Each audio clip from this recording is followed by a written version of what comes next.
Hey guys, picture this. It's 3 a.m. Rain is hammering the window like an impatient drummer, and you pry open a forgotten drawer to uncover a love letter soaked in coffee, faintly scented with wilted roses and a whisper of regret. Well, in the bustling agora of ancient Athens, the scent of fresh olives mingled with the tang of salt in the air as Thalia pored over her scrolls like a starving dog. Eyeing a juicy bone, the sun cast playful shadows across the marble tiles, illuminating mysterious symbols that spoke of a grand city lost to time, Atlantis. With every stroke of her feathered quill, excitement danced in her chest, thrumming like a lyre's string, tales of crystal palaces, and a civilization rich with wisdom whispered to her from the texts, igniting a fire she couldn't ignore. Just like the epic stories of brave heroes, she yearned to carve her own legend into the stones of history. But only if she could find the city first, pressure right. She knew she couldn't face this daunting quest alone.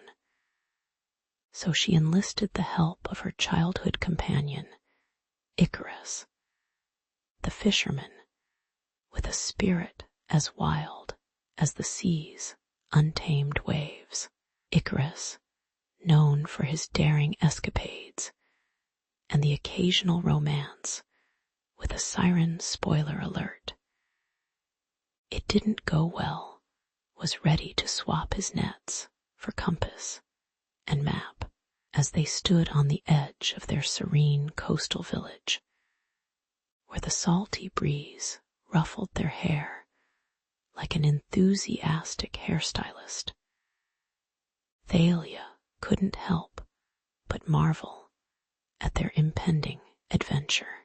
Icarus leaned against a weather-beaten boat, grinning like a cat that just swallowed a canary, already picturing the fame they would garner. Atlantis. Just saying the name made the gulls squawk in envy as they hoisted the sail and felt the familiar pull of the wind. The world around them faded into a swirl of turquoise waves and frothy surf that crashed against the hull of their vessel. The horizon stretched endlessly, taunting them with uncharted territories and the promise of undiscovered wonders. With each gust, Thalia's heart beat a little faster, pounding a rhythm that echoed in her ears.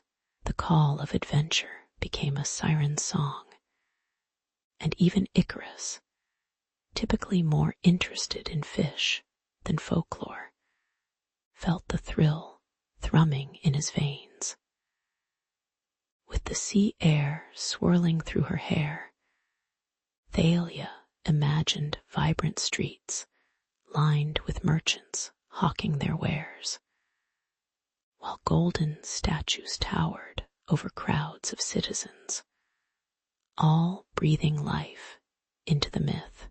For days they sailed, battling the tempests of the unpredictable Aegean, dodging the occasional marauding pirate. The proverbial haircut could wait. Thank you very much. They embraced the salty tang of the sea spray on their lips, and the ever-present thrill of the unknown wrapped around them like a familiar blanket. In the quiet moments, Icarus would share wild tales of his past exploits.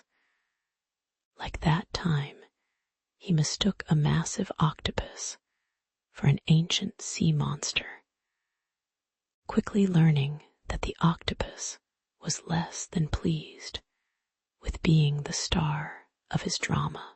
Laughter filled the air, blending perfectly with the sounds of gulls screeching overhead, reminding them both that even on a quest for the fabled, joy lay in the journey itself. Yet underneath the light-hearted banter, an underlying tension crackled like static in the air. What if Atlantis was nothing more than a figment of imagination, a joke played upon scholars by the clever Greeks of old? The question hung between them, heavy like an anchor.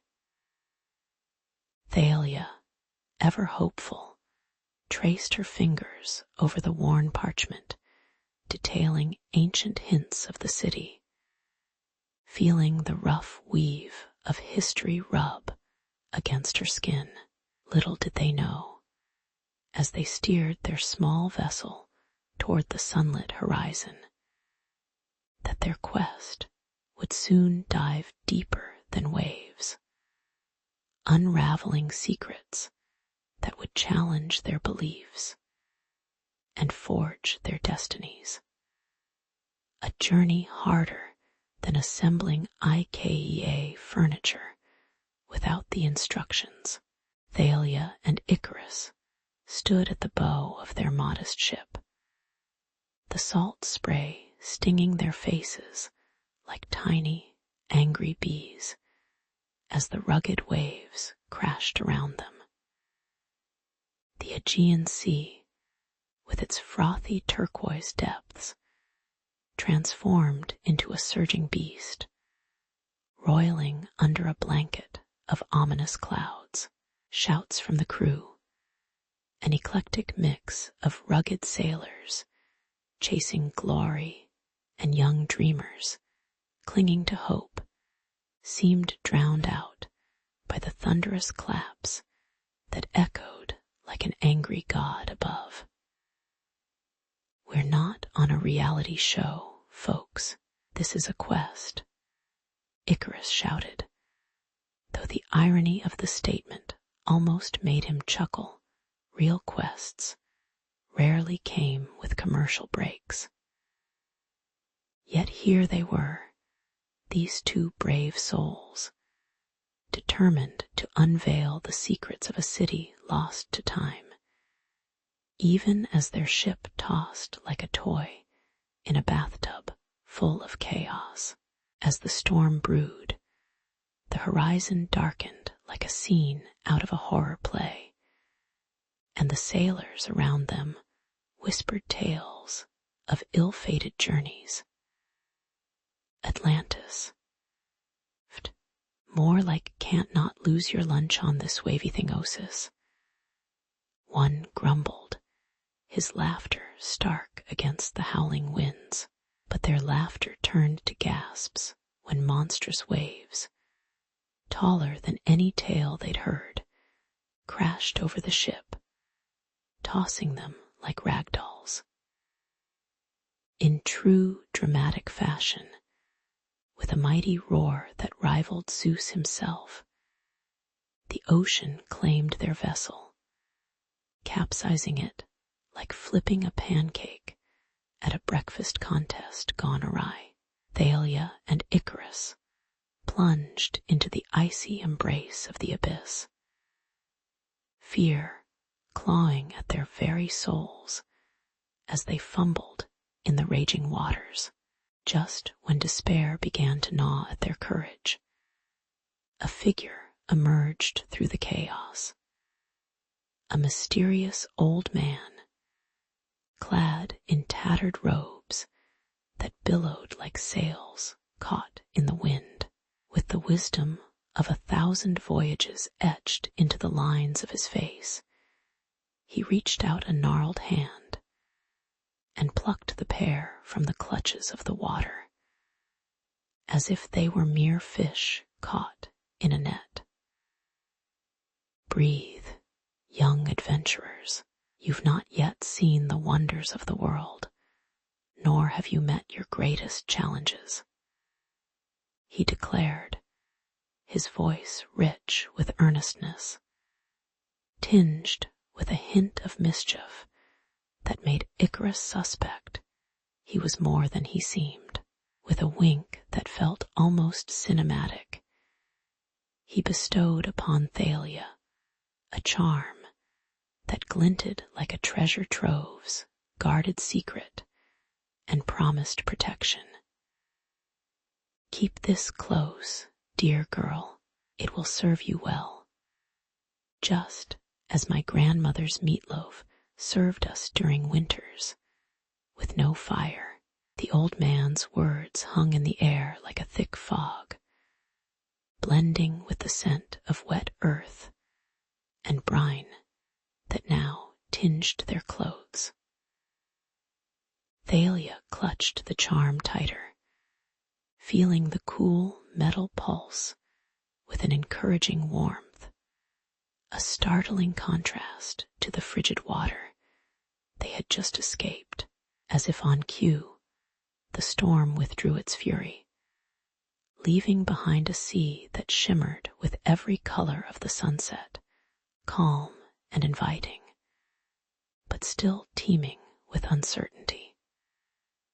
So, did we just get saved by a sea guru, or the Aegean's version of Santa Claus? Icarus quipped, shaking the water from his hair while scanning the horizon with gritty determination.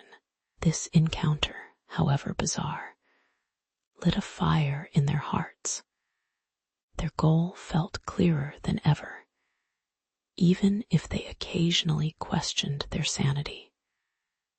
Because, let's make it clear, who searches for a mythical city anyway?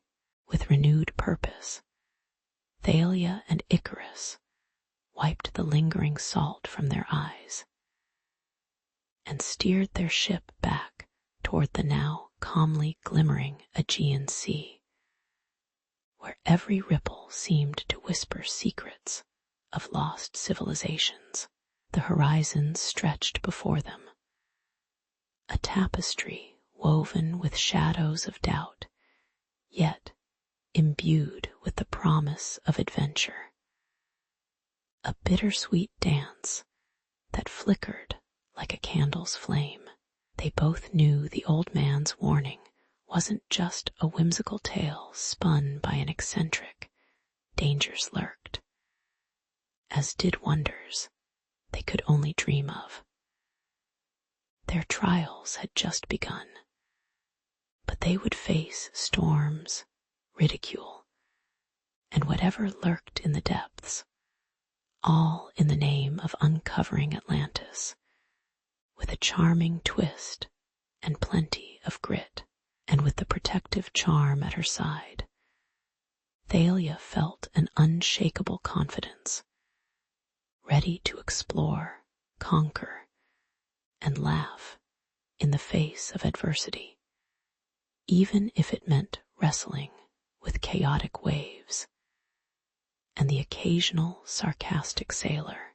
After weeks of battling waves and swatting away the odd seagull, Thalia and Icarus finally set foot on an island that felt like something out of a fever dream. Towering palm trees swayed as if they were starring in their own tropical soap opera, while the shimmering sands glistened like a treasure trove waiting to be uncovered. Ancient texts had whispered secrets of a lost city hidden beneath the waves, and here they were fist-bumping destiny. With hearts racing and a sprinkle of disbelief, the duo waded through the underbrush, caught in a dance of exhilaration and exhaustion that could only be rivaled by a particularly gripping episode of a reality show. But hey, who needed TV when nature's drama unfolded before them in technicolor glory. Before long, they stumbled upon the remnants of a civilization that once thrived, leaving behind hints of its vibrant past. Ruins materialized like ghosts of history, their intricate carvings wrapped in the embrace of colorful corals, as if the sea had conspired to paint them a new life. Each stone whispered stories of wisdom long forgotten, their surfaces covered in soft mosses and barnacles that crunched underfoot with every step. Icarus's eyes widened as he pointed out the crumbling pillars, their spirals almost teasing, like they were beckoning him closer. "I swear these ruins have better abs than I do," he mumbled, trying his best to compete with the rugged beauty of the sight. But no remarkable adventure is without its pitfalls, or spectral guardians in this case. As dusk dipped below the horizon, a chilling presence slithered through the air, palpable and powerful. Out from the shadows emerged ethereal figures, their translucent forms gliding through the ruins, draped in shrouds that seemed to ripple with the tide. Talk about dramatic entrance. These spectral gatekeepers weren't just here for ambience. They had a mission to protect the secrets of Atlantis from those unlucky or foolish enough to wander too close. Thalia felt a shiver run down her spine, the hairs on her arms standing in homage to the uncanny aura of the guardians. "So, you dare to tread where fools unwisely wander," one of the guardians boomed, its voice resonating with the echoes of the ocean. Thalia's heart raced faster than the latest social media trend, as she realized she would need to prove her worthiness to these spectral dudes, who clearly hadn't skipped leg day. The challenge was set. Solve the riddle stationed on the remnants of a coraline-crusted altar, or find herself eternally entangled in the city's haunting embrace. Thalia summoned every ounce of wit, each frustrated eye roll at cliched puzzles from childhood rising to the surface. The stakes were high, and failure would mean becoming one with the ruins. Talk about a real fixer-upper moment. With all the confidence of a cat teetering on a ledge, Thalia leaned forward, his heart pounding like a drum in a rock concert, and stared down the riddle. The guardians watched her keenly, their expressionless faces belying a hint of mischief, almost like this was all part of an intergalactic game show. In the cool evening air, the perfume of salt and adventure filled her lungs, sharpening her focus with every breath as she pieced together clues like some mythical crossword puzzle master. She couldn't help but think about how this moment might eventually land on TikTok. A blend of tension and triumph in the making. Triumph, of course, being the ultimate goal. Because let's be honest, being trapped in a ghost city wasn't on her bucket list. The air was thick with tension as Thalia stood before the guardians, their imposing figures cloaked in shadows that danced like phantoms in the flickering torchlight. Each guardian was a titan, their eyes glowing like coals in the night, challenging her to pique their interest, or perhaps to doom a city long lost to time. What is sought can be found, but only with the heart of a warrior, intoned the lead guardian, his voice echoing like thunder in the grand hall of Atlantis. Thalia's pulse quickened, the salty sea breeze mingling with the earthy scent of damp stone as she nervously rubbed her palms on her trousers, her mind whirling for a solution akin to a plot twist in a blockbuster movie. Just when she thought all was lost, she recalled an ancient proverb, a spark igniting within her. Knowledge is power, but wisdom keeps it safe. A lesson as valuable as the Mona Lisa behind bulletproof glass. The ground trembled beneath her feet, quaking like a rickety old roller coaster, a reminder that time was short and the ocean was already brewing with a fury. With each word she uttered, the walls seemed to lean in, eager for resolution, but also resistant, like a toddler refusing a nap. Thalia grasped the riddle's meaning.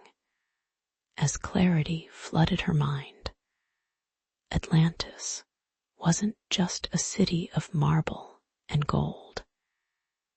It was a sanctuary, a utopia designed to safeguard enlightenment from the grasp of greed and the bloodlust of war. Beams of shimmering light burst through the cracks in the stone, illuminating intricate murals that told stories of harmony, art, and wisdom, as if the very walls were alive, whispering secrets that had been buried for millennia, moaning in anticipation of rediscovery. Just then, a loud crash echoed from the ocean, announcing the arrival of the tide, with the splash of an angry giant, pushing Thalia to act quickly or risk being swept away into myth and legend. As the guardians exchanged glances, the tension released, and a begrudging respect glimmered in their eyes like sunlight reflecting off a tranquil sea. They stepped aside, revealing a hidden chamber adorned with crystals that sparkled like the stars during an electric summer night, each one pulsating with unearthly energy. At the chamber's center lay the artifact, a device that looked somewhat like a giant, intricately designed compass. But instead of pointing north, it emanated an aura of destiny itself, pulling Thalia in like a moth to a flame. She felt a shiver dance along her spine, part fear, part exhilaration, realizing that she was about to grasp a piece of the past that could alter the course of mankind, a thought that was both thrilling and terrifying, like realizing one's favorite childhood superhero was actually a villain. Yet, as with all great treasures, it bore a heavy price, one that loomed like a dark shadow over the gleaming relic, whispering of choices yet to come. The guardians, in their rumbling voices, spoke of the cost. Wisdom gained demanded sacrifice, and choices made would echo through time like ripples in a pond. It wasn't a simple toll. It required one pure of heart to surrender something of profound importance, an anchor to their past wrapped in bittersweet nostalgia. Much like giving up your last box of pizza to a stranger in need, Thalia's heart raced, uncertainty swirling within her like a tornado ripping through a small town. As memories flashed, her childhood stories of adventure, her family, the warmth of home, all pulling her in opposite directions, like a tug-of-war gone digital. Yet, in that moment, Thalia felt the weight of destiny resting upon her shoulders like a warrior's armor bold, heavy, uncomfortable, yet undeniably empowering. With a determination fueled by the remnants of the lost city's legacy, she wrestled with the choice that loomed before her like a dragon threatening to burn down her resolve. In a clash of hope and apprehension, she stepped forward, her heart drumming a wild rhythm as she reached for the artifact, feeling its power swell beneath her fingertips. A bright flash erupted, blinding her for a heartbeat, followed by the awakening chorus of Atlantis itself, singing a song of ages past and futures unfulfilled. The scent of salt water mingled with the sweet aroma of blooming lotus flowers, wrapping around her like a shroud, urging her to make the right decision, to understand that knowledge without responsibility is a recipe for chaos, no different than letting a cat play with a can opener. Thalia gripped the artifact tighter, realizing that she wasn't merely seeking a precious memory. She was at the precipice of shaping a new world against the backdrop of an ancient narrative where every choice could either save or sink humanity. With a last glance toward the Guardians, who now wore expressions of expectation mixed with awe, she knew that the heart of Atlantis beat louder with each breath she took, echoing with the undeniable truth she was ready to embrace whatever lay ahead. The sun hung low in the sky, casting a golden hue over the crumbling ruins of Atlantis, a city drowned in mystery and lore. Thalia clutched the ancient artifact, its surface shimmering like the scales of an iridescent fish, as Icarus paced beside her, his thoughts racing like the waves that had swallowed their beloved city. Did they really want to upend the delicate balance of knowledge and ignorance? After so many years of searching, of dodging sea monsters and bureaucratic red tape, here they were at a crossroads. What if we just call Hollywood? They could make a blockbuster out of this. Icarus joked, holding back laughter, while the weight of a millennia pressed on them both like a smothering blanket of seaweed, both unsettling and oddly comforting in its embrace. Each cracked stone of the city spoke of a vibrant past, echoing with whispers of wisdom and warnings long buried beneath the tuneful sounds of the ocean tides. The salty air was thick with the scent of aged coral and the faint trace of something that might have been ambrosia, or perhaps just an old fish trap. It was exhilarating, all while terrifying. Thalia's heart swelled with a mingled feeling of betrayal and duty. They could reveal Atlantis to the world, a luxurious buffet of knowledge and adventure.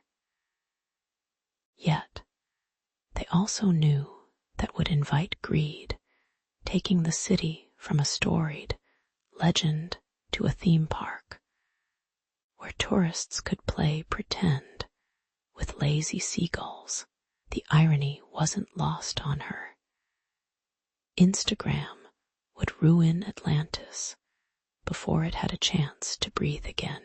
Underneath the swirling currents of excitement and anxiety, a resolute determination began to brew. Thalia and Icarus exchanged glances that spoke directly to their souls. With a slight nod, they accepted their fate. It was not just the city that must be honored, but the very essence of what it represented. After all, the real treasure wasn't glittering gold nor magical crystals. It was the wisdom that flowed through the cracked pathways of its submerged streets, like a river of forgotten truths waiting to be unearthed. Together, they vowed to protect the sanctity of Atlantis, burying her secrets deeper than any treasure hunter would dare to dive, drowning exploitation in a tide of respect and reverence.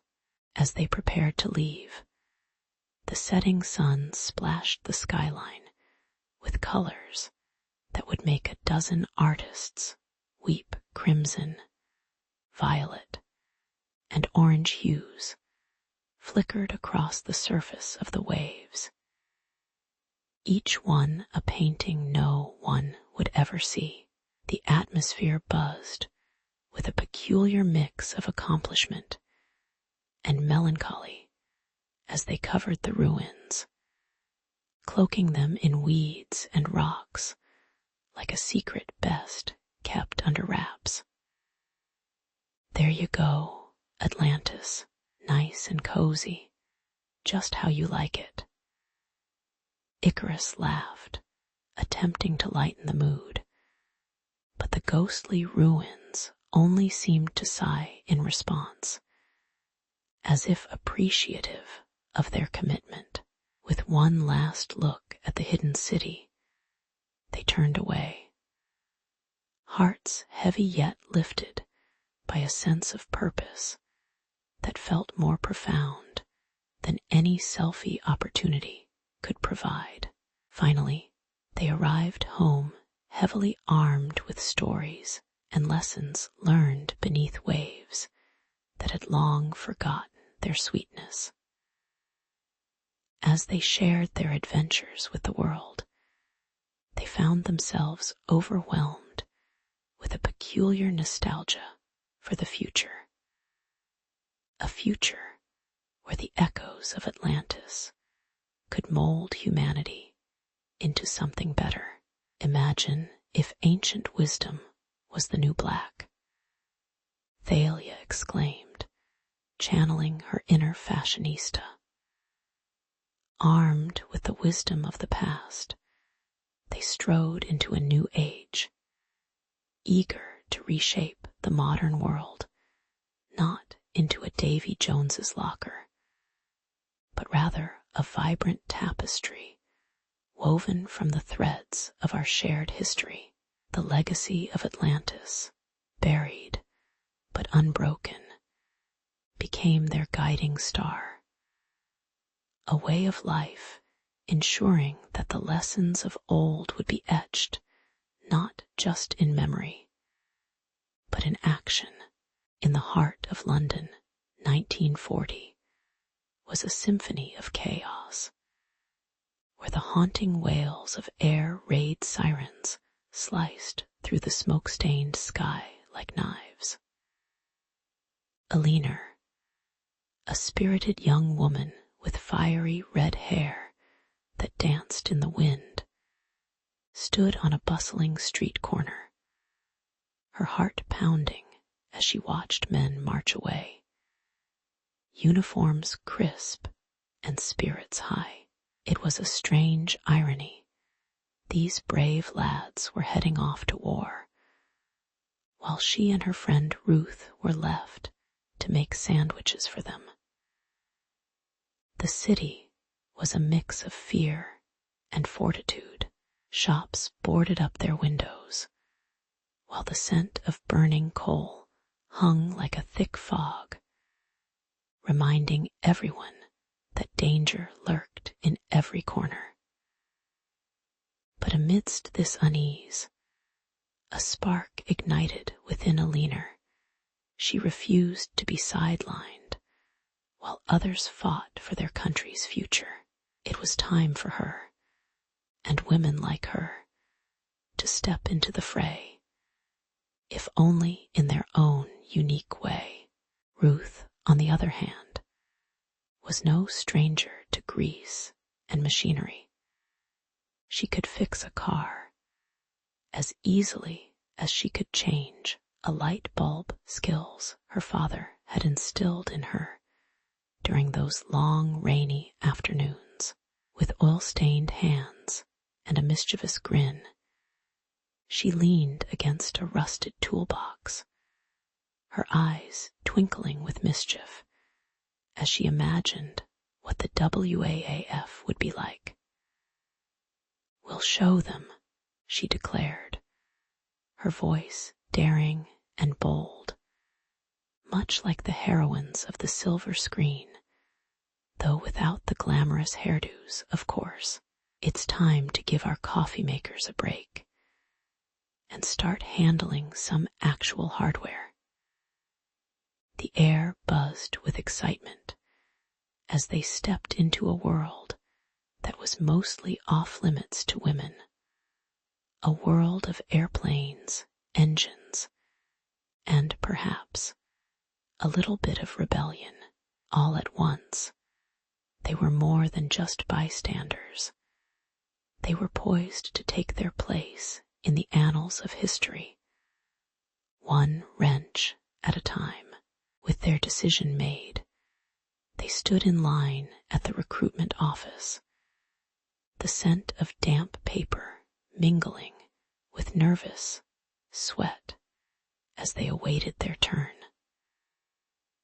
The room was filled with the chatter of camaraderie, laughter bubbling up as if to drown out the dread of an uncertain future. Aliner could feel the butterflies in her stomach, flapping madly like they had just been set free from a jar.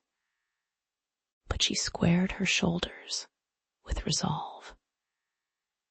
She scanned the faces around her, each woman adorned with different stories and backgrounds, yet united under a singular purpose.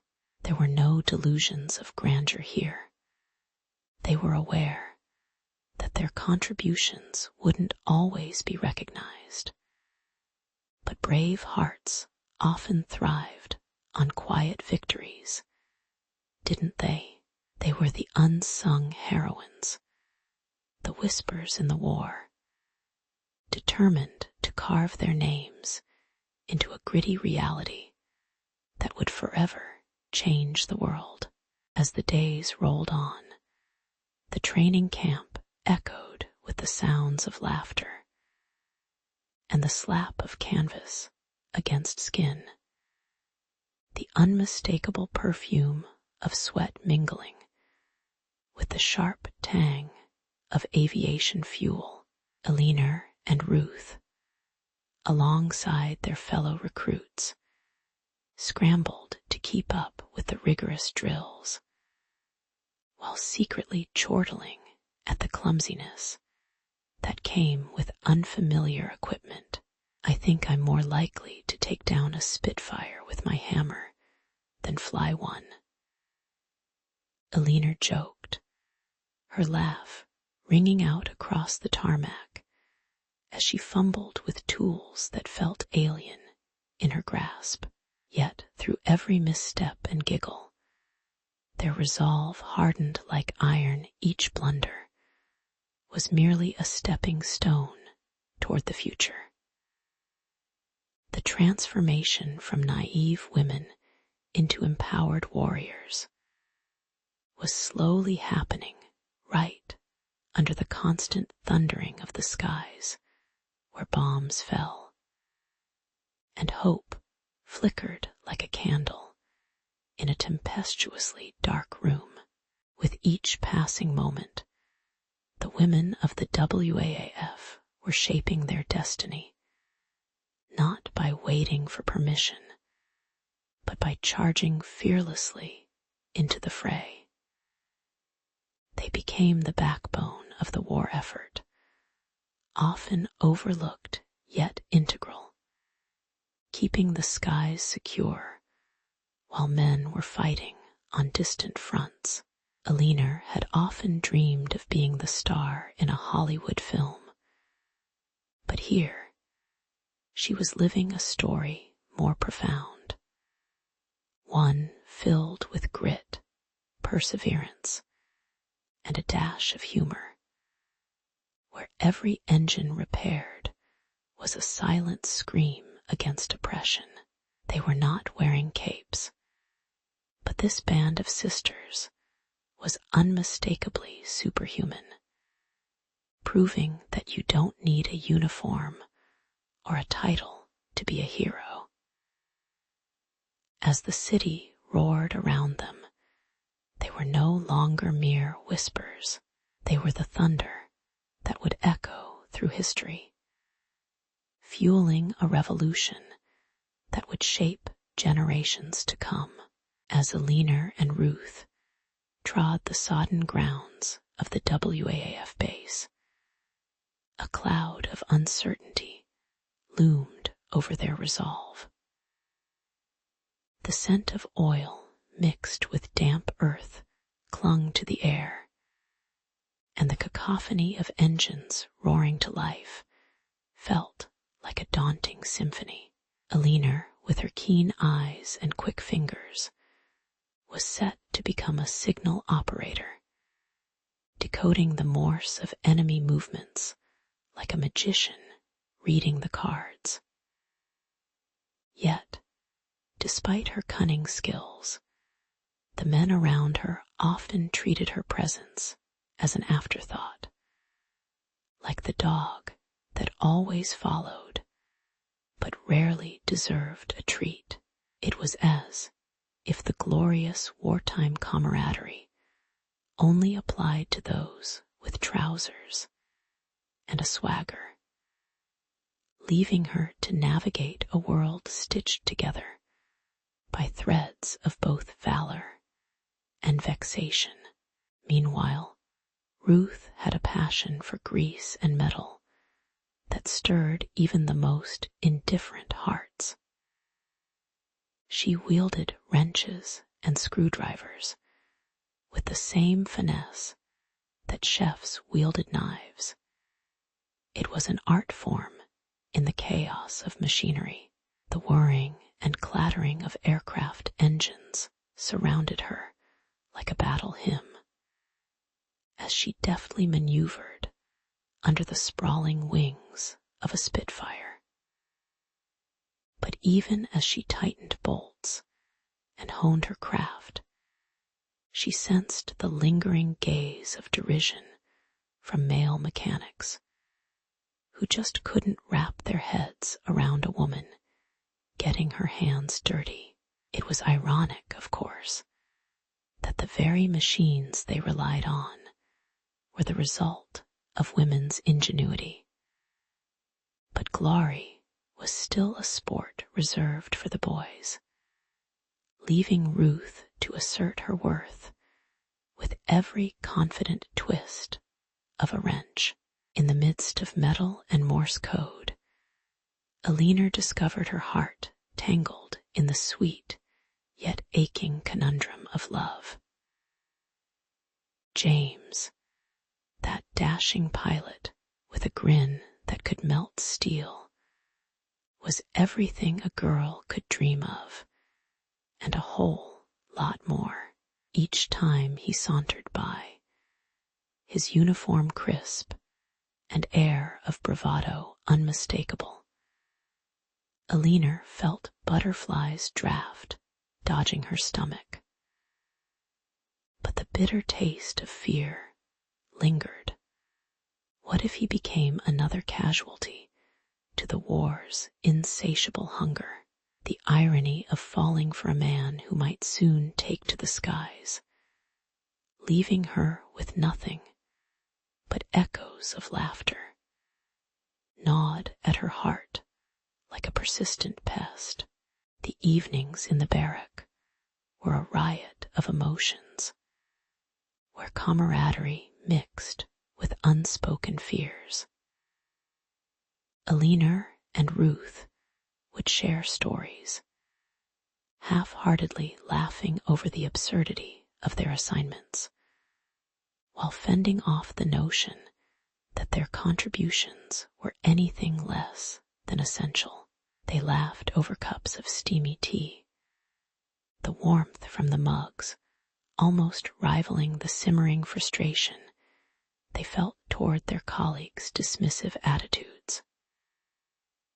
Ruth often quipped that their uniforms should come with capes stamped with superwomen. But alas, all they had were skirts, trousers, and an urgency to prove that battle doesn't only rage with guns and planes. In those moments, with the scent of tea and coal smoke swirling around them, they found solace in shared strength. The silent battles waged in their hearts, just as formidable as any skirmish outside. As dawn broke over the airstrip, the roar of engines rose like a call to arms, awakening Alina from her tumultuous dreams. She swallowed the bittersweet notion that her affection for James echoed in a battlefield of uncertainty. Every time she watched him spiral into the sky, she felt an unsettling mix of pride and panic, a dance as dizzying as the aerial dogfights they trained for.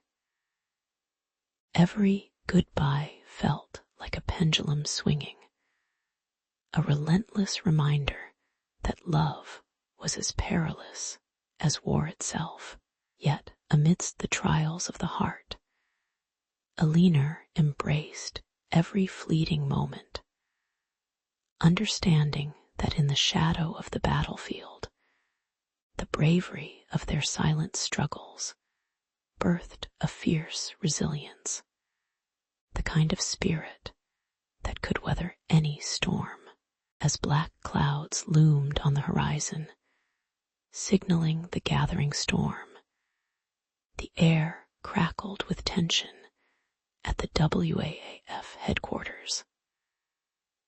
Alina sat at her desk, the smell of burnt toast wafting from the communal kitchen, mixing uneasily with the sharp scent of paper and ink. News had come in of a new mission, a desperate attempt to thwart enemy aircraft intent on raining chaos over Britain. Each transmission that buzzed through the crackling radio set was a chance to stand up for the nation, and Alina could feel the weight of the world resting on her shoulders. She straightened her cap, her heart racing like a vintage car on a racetrack, ready to tackle whatever came her way. Little did she know This mission would take her far beyond the realm of her ordinary duties, with her fingers flying over the keys like a pianist at a pressing concert. Alina plunged into the responsibility of decoding enemy messages. The jumbled letters and numbers were like a foreign language, strange, elusive, and utterly fascinating. Hours stretched into one another in the dim glow of the lamp, her eyes straining as she deciphered the secret codes, each breakthrough giving her a rush akin to finding the last slice of cake at a party. She felt a thrill like she was navigating through the pages of a spy novel, where she was no longer just a supporting character. She was the hero, wielding information that could save countless lives. But as Alina translated the codes, whispers began to circulate through the barracks, like the fluttering of moths drawn to an unguarded flame. The unsettling chatter hinted at the presence of spies within their ranks, twisting the camaraderie into a knot of suspicion.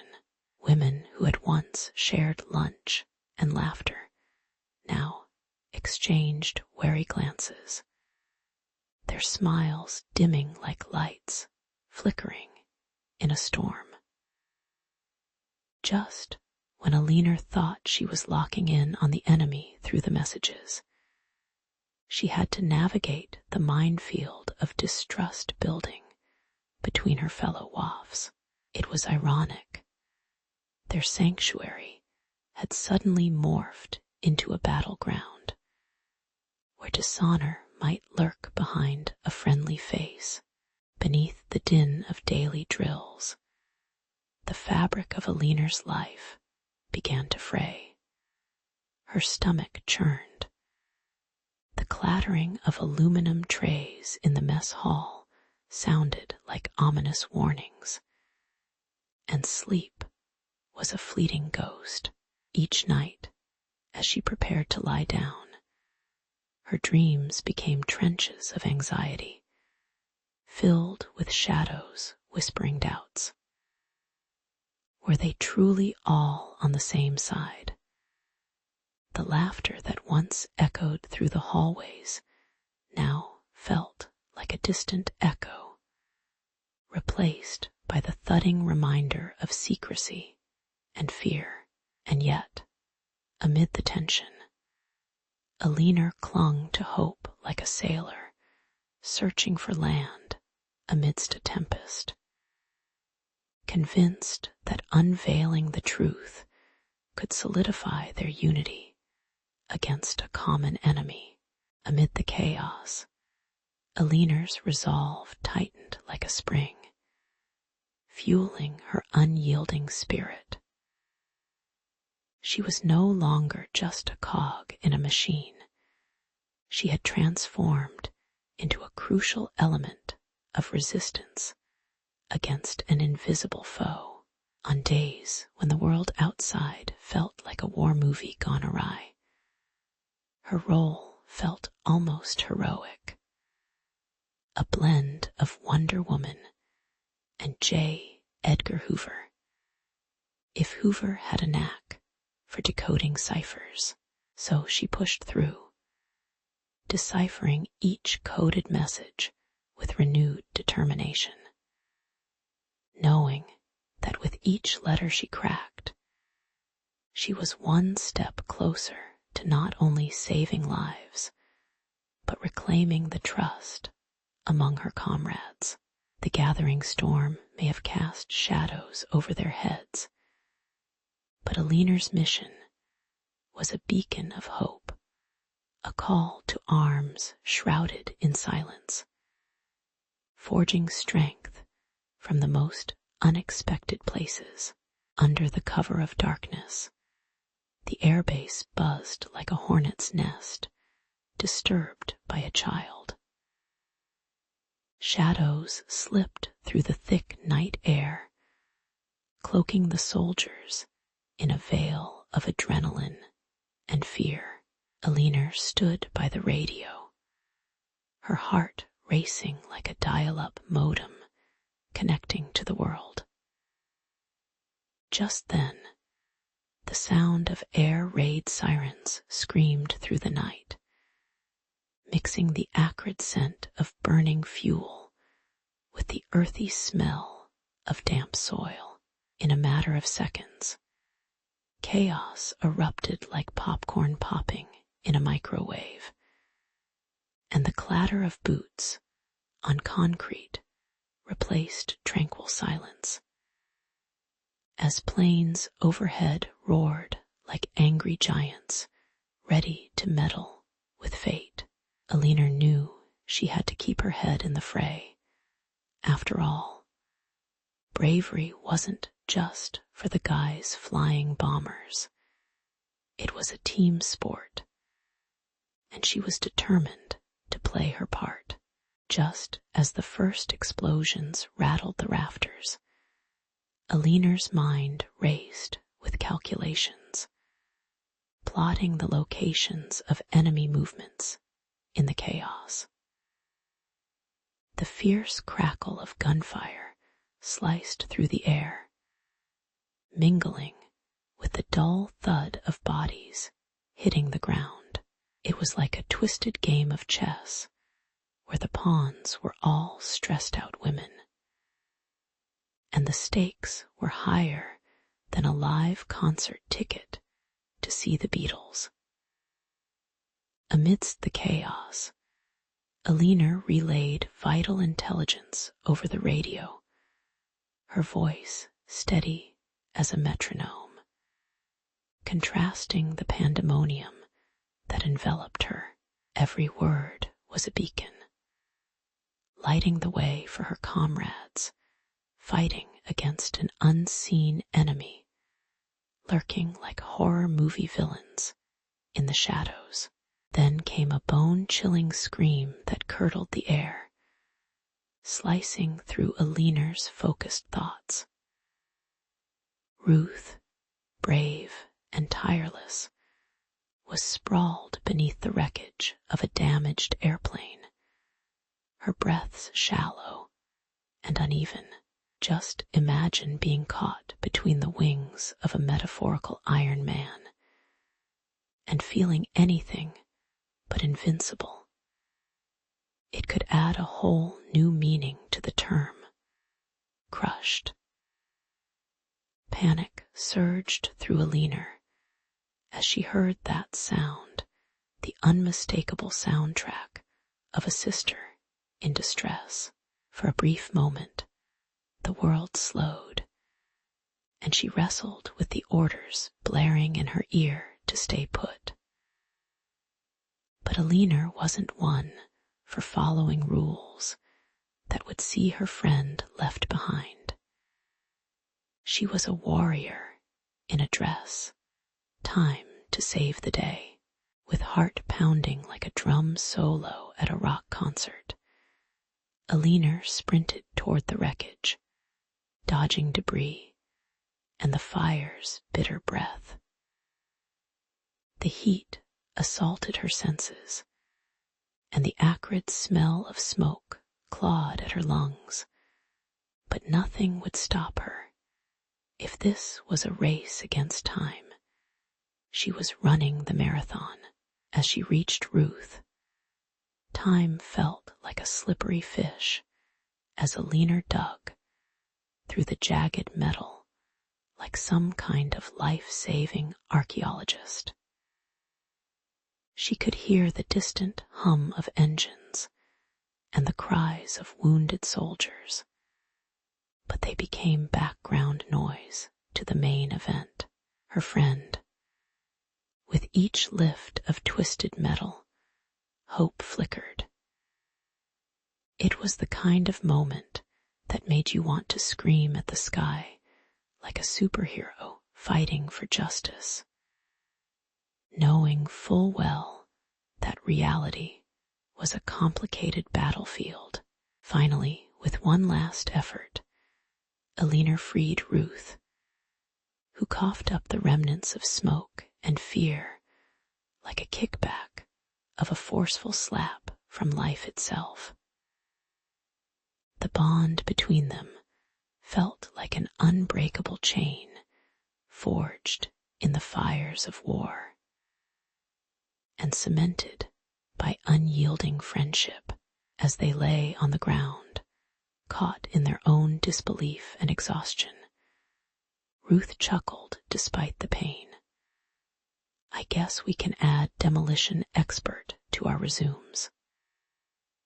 In that absurdity, amidst the destruction and chaos, the spirit of camaraderie shone like a beacon of light, proving women were not just sitting on the sidelines, but were front and center, fighting tooth and nail to protect one another.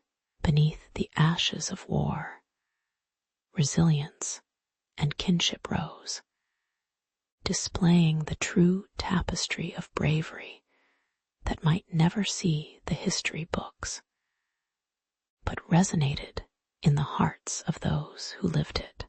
As the echoes of the bomb raids faded into a haunting silence, Alina and Ruth stood among the rubble, transformed from ordinary women into unsung champions of resilience. Dust swirled around them like ghosts of fallen soldiers, carrying whispers of loss and courage. Alina, with her tousled hair streaked with ash, clutched a worn photograph of James, the love she lost in the chaos as she fought tears. Ruth, ever the steadfast comrade, nudged Alina, reminding her that heroes come in many forms. If we're gonna be brave, Ruth said, flashing that bright, defiant grin, might as well outshine the sun. And that glimmer of hope, mixed with the acrid odor of smoke and iron, tang of blood, sparked a fire that not even the darkest nights could extinguish. With the ink of war still fresh on their hands, Alina and Ruth rallied their fellow compatriots, igniting a flame that flickered brightly in the dull gray of despair. Women, once relegated to sewing circles and kitchen duties, found themselves banding together like warriors in a daring heist, except their target was recognition and change. As the words, "We can do it," echoed through the cramped dormitories, a blazing optimism began to spread, chasing away the bleakness that had settled like a weight on their chests. Alina looked out at the faces illuminated by candlelight, each a tapestry of determination and fear, and she knew they could rewrite the narrative of this war. With every step, every laborious task they performed, they boldly declared that victory was not just for the men in uniform, but for every woman who worked, fought, and sacrificed silently behind the scenes. Alina transformed her pain into purpose, pouring her soul into documenting the stories of women who had been mere shadows beneath the headlines. She penned letters and filled notebooks with the raw realities, the scent of gunpowder clinging to their clothes, the anguished cries of displaced families, and the camaraderie found in makeshift shelters. Ironically, it was amidst the chaos that they discovered their own strength, like the resilient dandelions pushing through cracks in the concrete. as she scribbled late into the night. The ink mingled with tears, but each drop represented a refusal to let history forget the valiant contributions of women. If only she could have a half hour with Hollywood's elite for a movie pitch. Wonder Women. The untold stories. She chuckled to herself. Hearts and fists raised in pride as she imagined the splash of a major red carpet moment. Weeks turned into months, and with Alina and Ruth leading the charge, the tide began to turn, not just in the war, but in the societal perceptions gripping women's roles. Betwixt factories and hospitals, women sweated bullets, literally and figuratively, as they went to work in mechanic overalls and nurse uniforms, their bravery becoming as infectious as a catchy tune on the radio. The streets buzzed with the lively chatter of women reclaiming their narratives, sharing tales of how they built planes while dodging snide comments and side-eye glares. Alina often mused that if only their courage could be bottled, they could fuel every engine in the fleet, and indeed, their spirit grew stronger, enveloping the world, shifting minds, as people began to understand that while heroes wear many capes, sometimes they wear aprons too. Finally, the day dawned when Alina and Ruth stood before a gathering of veterans, both men and women, held in a town hall rich with history, but starved for acknowledgement. The air crackled with electric anticipation, and Alina found herself gripping the podium, her heart thumping louder than any bomb blast. "These ladies," she began, eyes bright with determination, "have shown us that valor isn't just a man's game."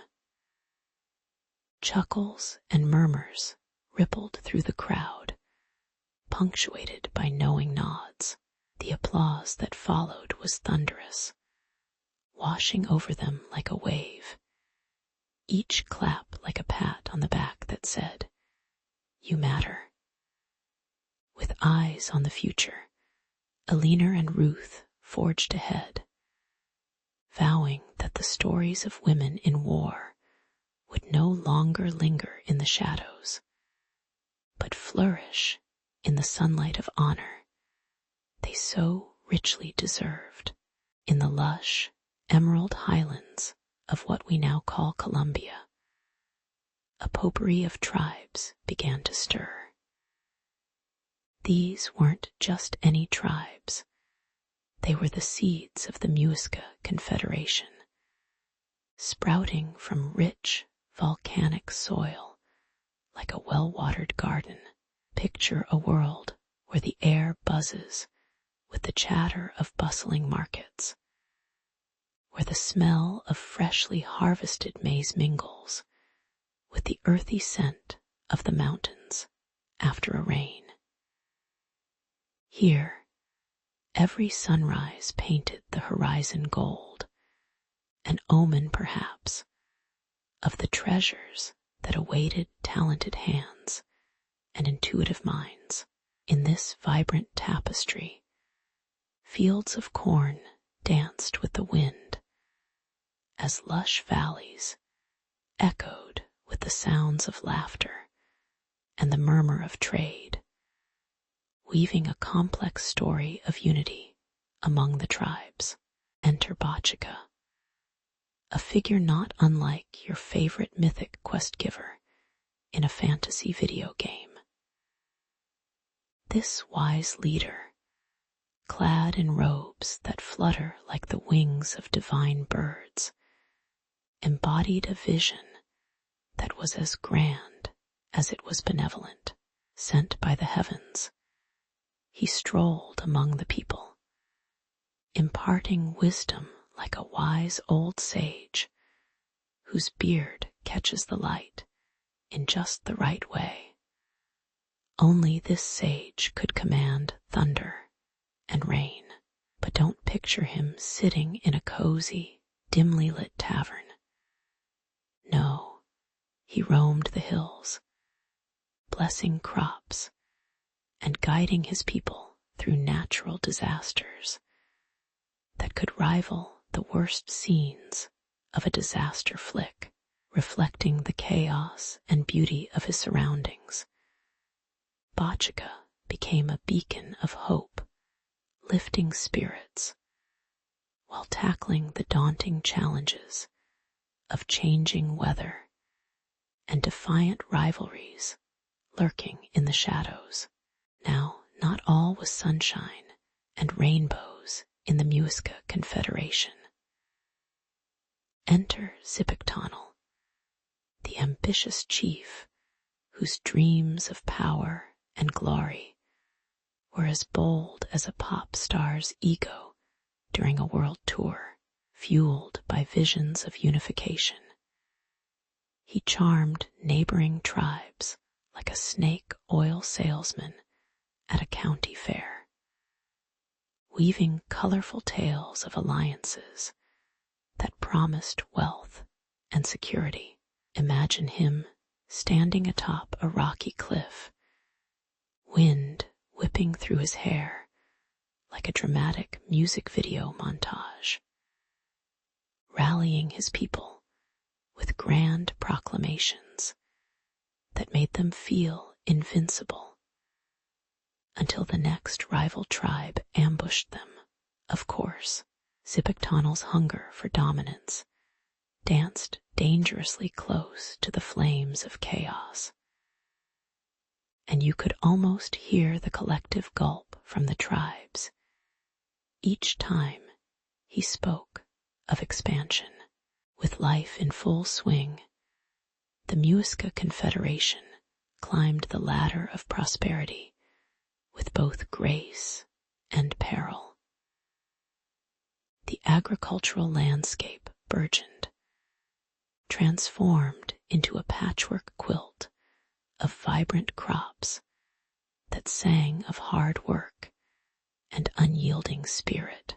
You could almost taste the sweet yucca as fields swayed gently, while the cool, crisp mountain air filled lungs with the promise of new beginnings.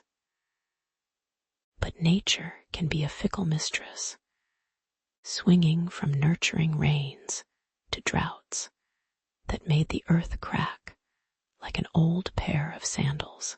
The people, ever resilient, learned to adapt their methods, using intricate irrigation systems that would make a modern environmentalist raise an impressed eyebrow. Thus unfolds the story of the Muisca Confederation, a vivid saga woven with ambition, wisdom, and the relentless spirit of its people.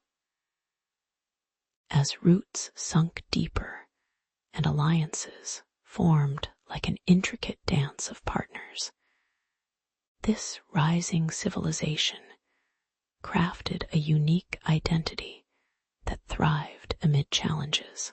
Amidst the tension, the clever trade agreements and ritzy goldsmithing shone with a power that glittered in every marketplace.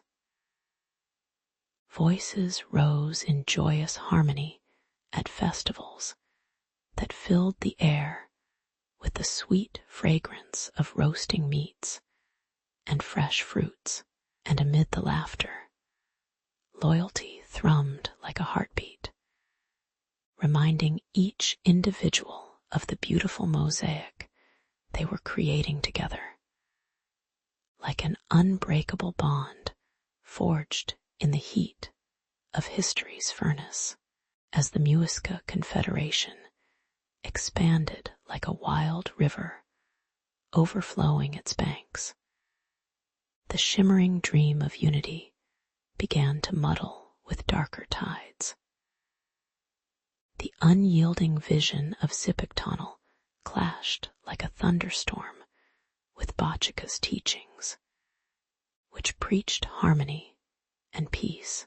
It was as if a child had decided to paint with splashes of mud right on the walls of a pristine temple. With every prophetic word from Zipictunnel, the seeds of discontent sprouted in hearts once faithful, turning allies into wary strangers and brothers into bickering rivals. The air, thick with tension, smelled of smoke from cooking fires and the faint metallic tang of rising conflict. As whispers of doubt echoed through the village squares like a dissonant song on repeat.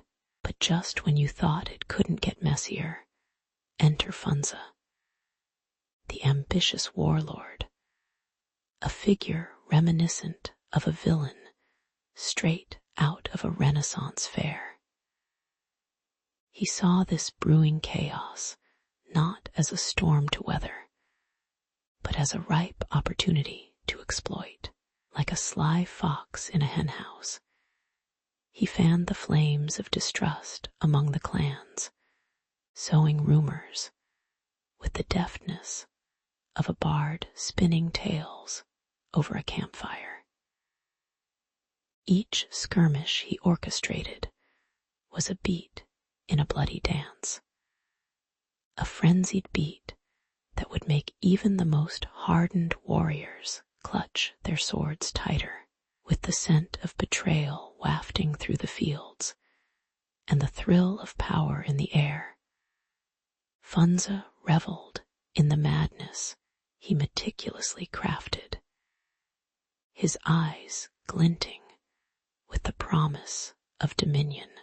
The once lofty ideals of the Confederation began to feel as distant as the stars on a cloudy night. Greed, that pesky little gremlin, whispered sweet nothings into the ears of those whose hearts had once been anchored in Bochica's noble teachings. It was a cruel irony that the very ambitions meant to elevate them led them down a murky path of division.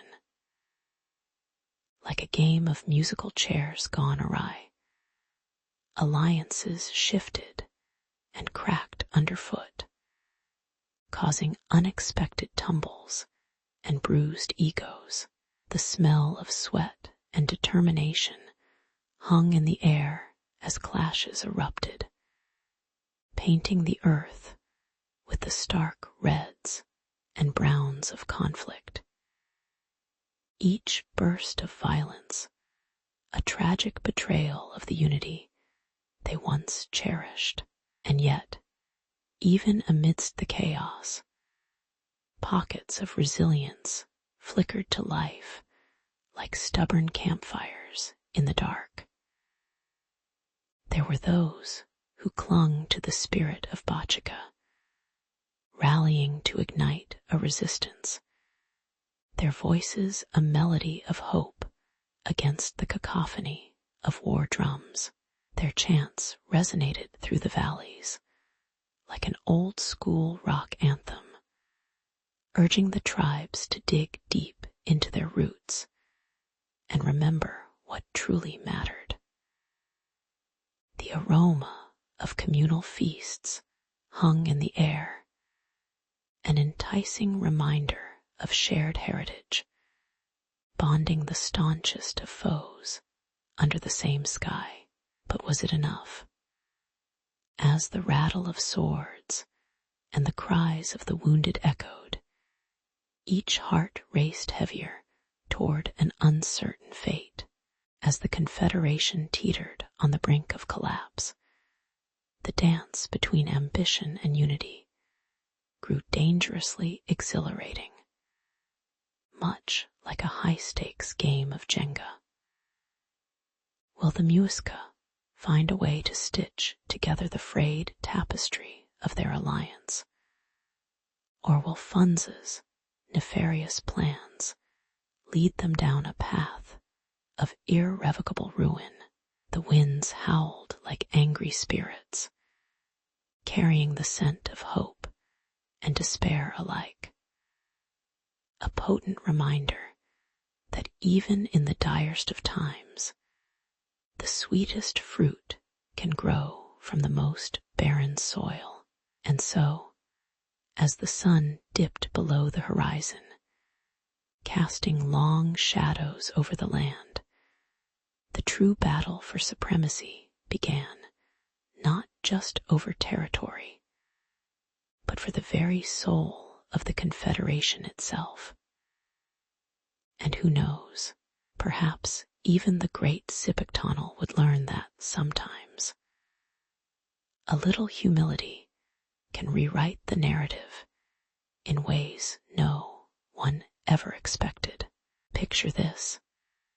The sun hangs low over the green hills of the Muisca Confederation, casting a golden glow that feels almost magical.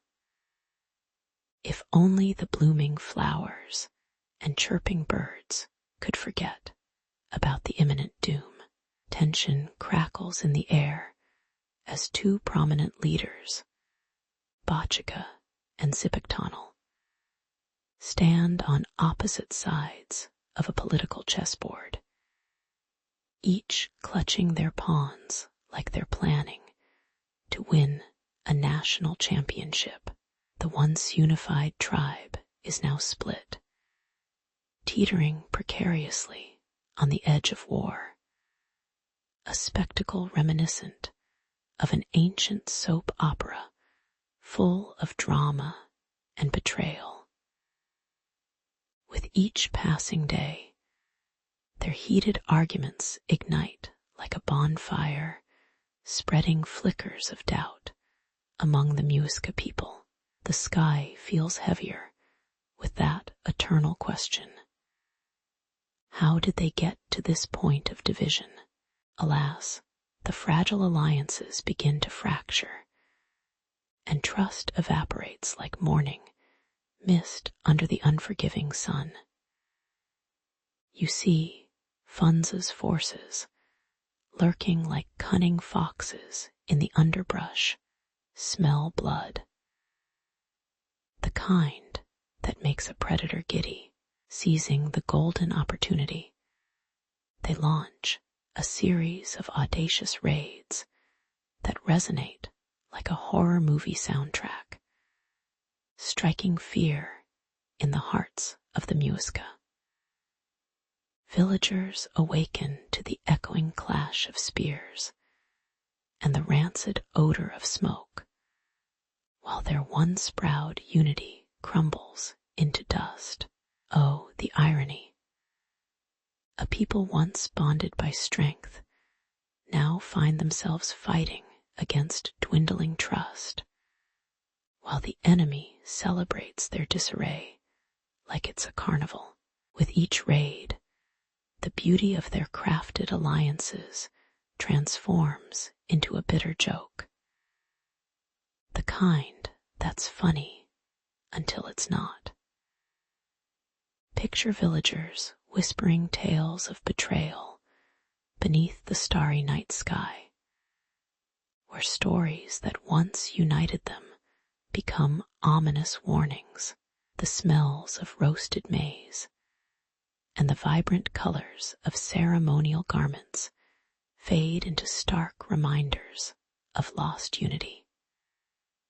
Trust, which once flowed like rivers through their shared history, now runs dry, replaced by whispers of who might betray whom, like a game of musical chairs gone horribly wrong. As the echoes of laughter turn into murmurs of panic, the Muisca Confederation stands at a crossroads, the path to peace or the looming shadow of ruin. In the throes of chaos, love takes a backseat to survival. The Muisca people are now on a high-stakes treasure hunt for loyalty, desperately trying to gather what pieces they can amidst the turmoil. One can almost hear the grim irony of their situation as they realize they're losing more than just land. They are losing the cultural threads that weave their identities into one colorful tapestry. The clashes grow more desperate, and the clash of metal echoes in the valleys, leaving behind a lingering metallic taste in the air, like biting into a rusty nail. With every skirmish, it becomes painfully clear that this isn't merely a fight for land or power. It's a battle for the very soul of the Confederation itself. Who knew that fragile alliances could shatter like glass underfoot when pushed by the relentless tide of greed and ambition? And so, as the sun sets behind the jagged mountains, casting long shadows over the fading unity of the Muisca people, they stand at a pivotal moment in history, a crossroads of glory or despair. Laughter gives way to the apprehensive silence of uncertainty, and the air thickens with the scent of impending doom. The leaders, once heralded as champions of unity, are now transformed into characters in a tragedy of their own making. The question looms larger than life. Will they find their footing before they plunge into the abyss of oblivion? Or will the rich legacy of the Muisca Confederation slip through their fingers like grains of sand, leaving nothing but echoes in the hearts of future generations? It was at Guatavita, a place where the air crackled with tension, that the Muisca Confederation gathered for what would be their final stand. The day was drenched in ethereal light, golden rays spilling through thick clouds like divine, spotlighting their moment of need. Warriors draped in colorful tunics lined the sacred lake, the water shimmering beneath the sun, while the scent of damp earth mingled with the sweet fragrance of wildflowers, turning the battlefield into an almost mystical canvas. But underneath this enchanting facade, a palpable worry tugged at their hearts, as uncertainty crept in like a thief in the night. What's next? A dragon attack? One warrior joked darkly, only to earn disapproving glares from his comrades. The stakes were far too high for laughter. This was a fight for survival. At the heart of this desperate struggle stood Bachika, their revered figure, summoning the sun's power like a sorcerer wielding a fiery staff. The echoes of his voice rang out, a rallying cry that carried hope like a fragile candle flickering in the dark. He raised his arms to the heavens, and for a moment the sky seemed to respond, as if the cosmos itself was leaning in to observe this consequential clash. The warriors' hearts surged with courage, fueled by faith and glowing intentions. But little did they know, betrayal lurked just around the corner, lurking in dark shadows, ready to shred their dreams like wet paper. How tragically ironic, as Bachika called on the gods, it was a fellow man who would snuff out the light as the conflict erupted with bone-rattling intensity. Clanging swords and war cries filled the air, drowning out the once peaceful sounds of nature that had cradled their sacred site.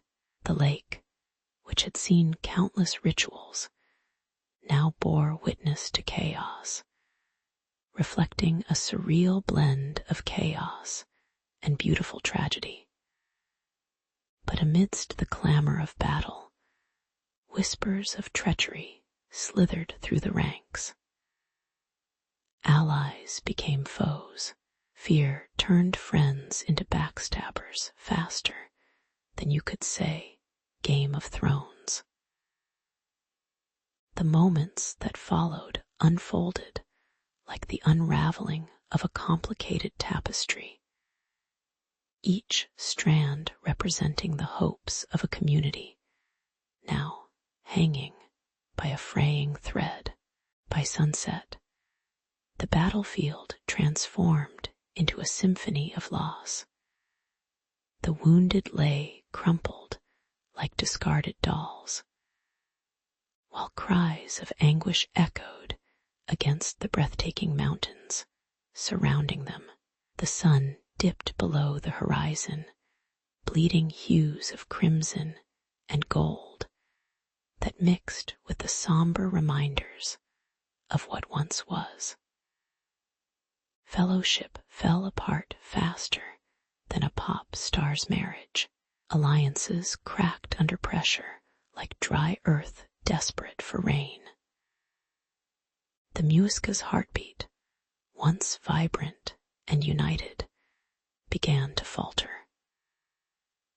One can almost hear the mocking ghost of destiny laughing like a giddy child on a merry-go-round, as dreams of unity fell away like autumn leaves, crisp and hollow underfoot. As darkness engulfed Guatavita, the sacred site echoed with a sorrowful silence, a void where laughter and life had once thrived. The moon rose, casting its silver glow on a broken confederation, like a spotlight on a stage after the final curtain call, leaving the audience in stunned disbelief. The dreams, hopes, and alliances that had flourished now lay in ruins, rendered cold by betrayal and the fickle hand of fate.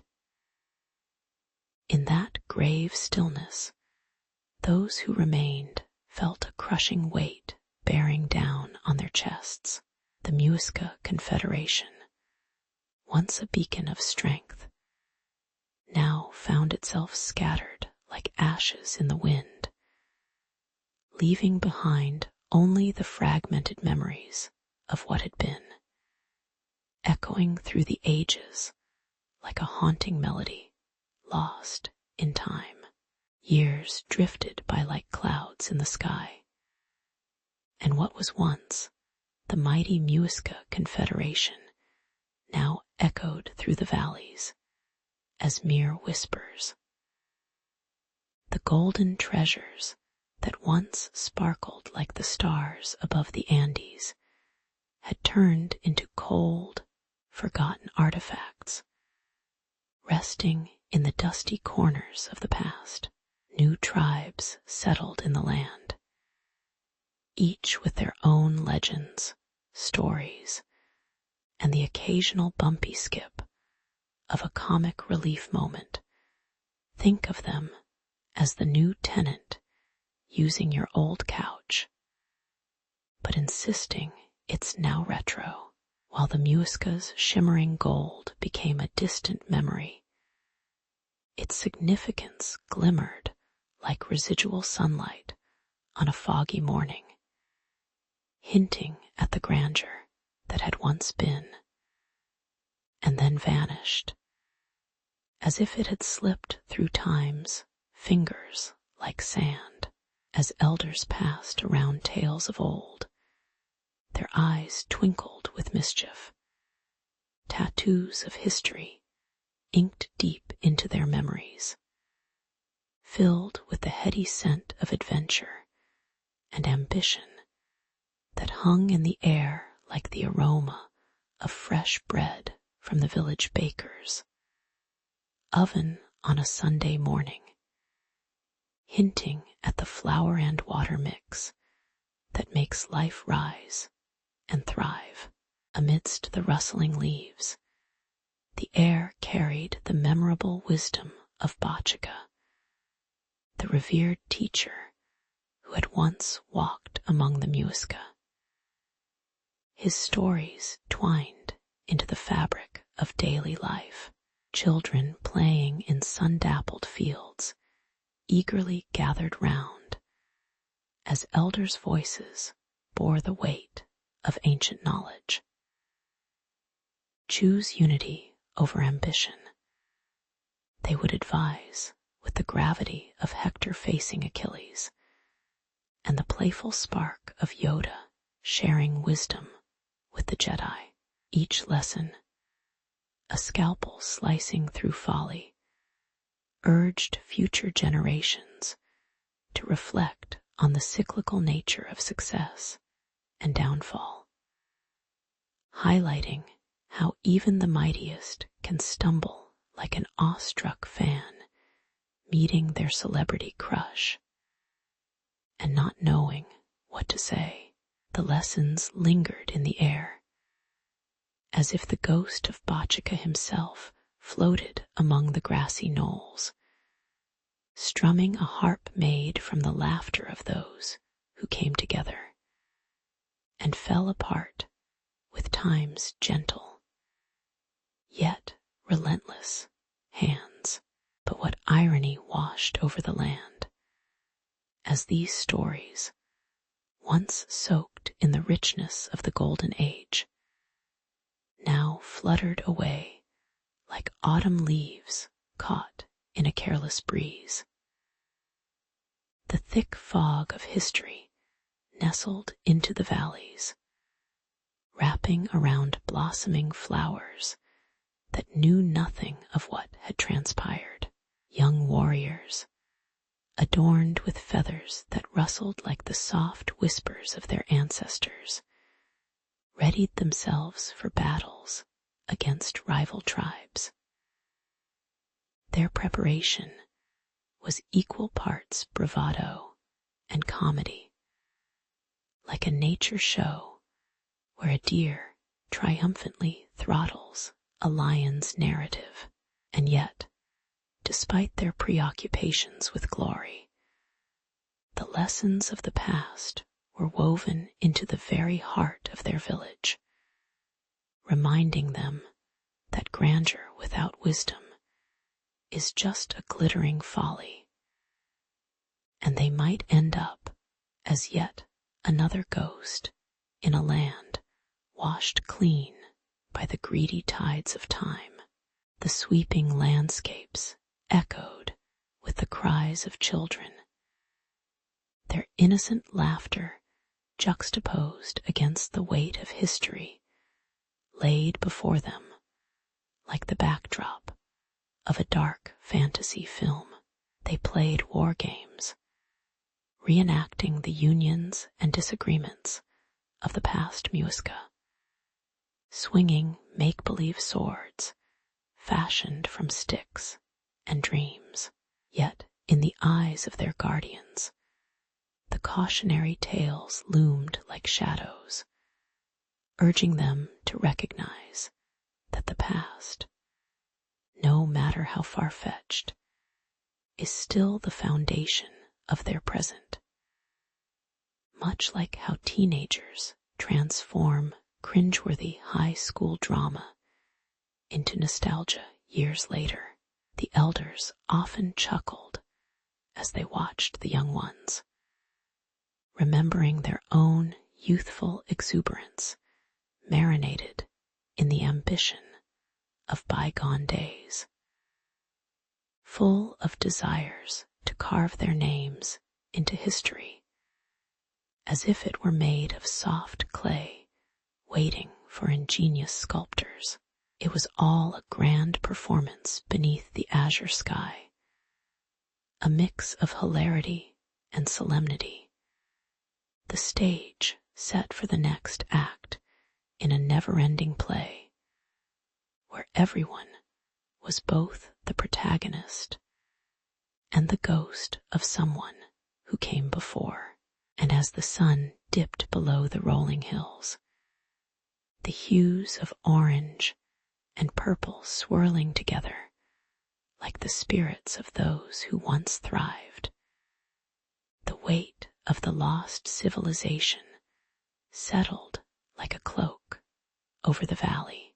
Each breath held the taste of bittersweet remembrance.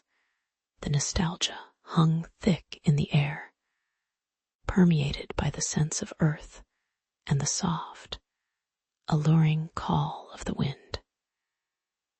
Here, in this verdant cradle, echoes of the Muisca Confederation continued to ripple through time, a permanent reminder that glory and grief danced hand in hand, much like a well-rehearsed tango. Unite ambition with wisdom, and be wary of the seductive shimmer of golden dreams. It can fool the most discerning eyes, much like a pop star's flashy outfit hiding the same old song. The sands of time shift, sometimes gently, sometimes as tumultuously as a storm. Yet the tales remain, stoked by laughter and tears, urging new generations to listen carefully, lest they become echoes of the past themselves. In the bustling heart of Constantinople, where the air hummed with the chatter of merchants and wafted the fragrant spices from the local bazaars, young Alexios navigated the vivid tapestry of life around him. He was a scholar with a head full of dreams and a heart yearning for knowledge, desperately wanting to unearth the mysteries of Byzantine culture. The sun cast playful shadows between the grand columns of the Hagia Sophia, an architectural marvel that felt like a heavenly embrace as the light danced within. Yet for every moment of beauty, there was a lively chaos. Children dodging carts, yelling merchants, and the rich, bitter scent of coffee mingling with the tang of fresh bread. This was a city steeped in history, and its stories beckoned to Alexios like a siren's call, tempting him to dive deeper into its waters of wisdom. One day, as the golden rays of the sun slanted through the market square, Alexios stumbled upon an elderly philosopher named Sophia, whose silver hair seemed to glow against the backdrop of the vibrant colors surrounding them. She wore wisdom like an eccentric cape, twisting tales of ancient emperors and fierce battles, as if they were the yarns of a bard right out of a medieval fantasy, the kind that would make even George R.R. Martin drop his quill in envy. With every word, Sophia unlocked layers of Byzantine history, each tale richer than the last, filled with intrigue, betrayal, and the occasional absurdity, like a court lady wrestling a goose for the last morsel of royal pastries. Alexios, wide-eyed and enthralled, felt gateways opening in his mind, pouring with knowledge of an empire once feared and revered, its beauty and brutality intertwined in a complicated dance. They met often, Sophia employing her spirited humor to paint vibrant pictures, and Alexios scribbling furiously, desperate to capture every pearl of wisdom. Yet, as Alexios delved deeper into the lore of Byzantium, an unsettling shadow loomed over this golden age.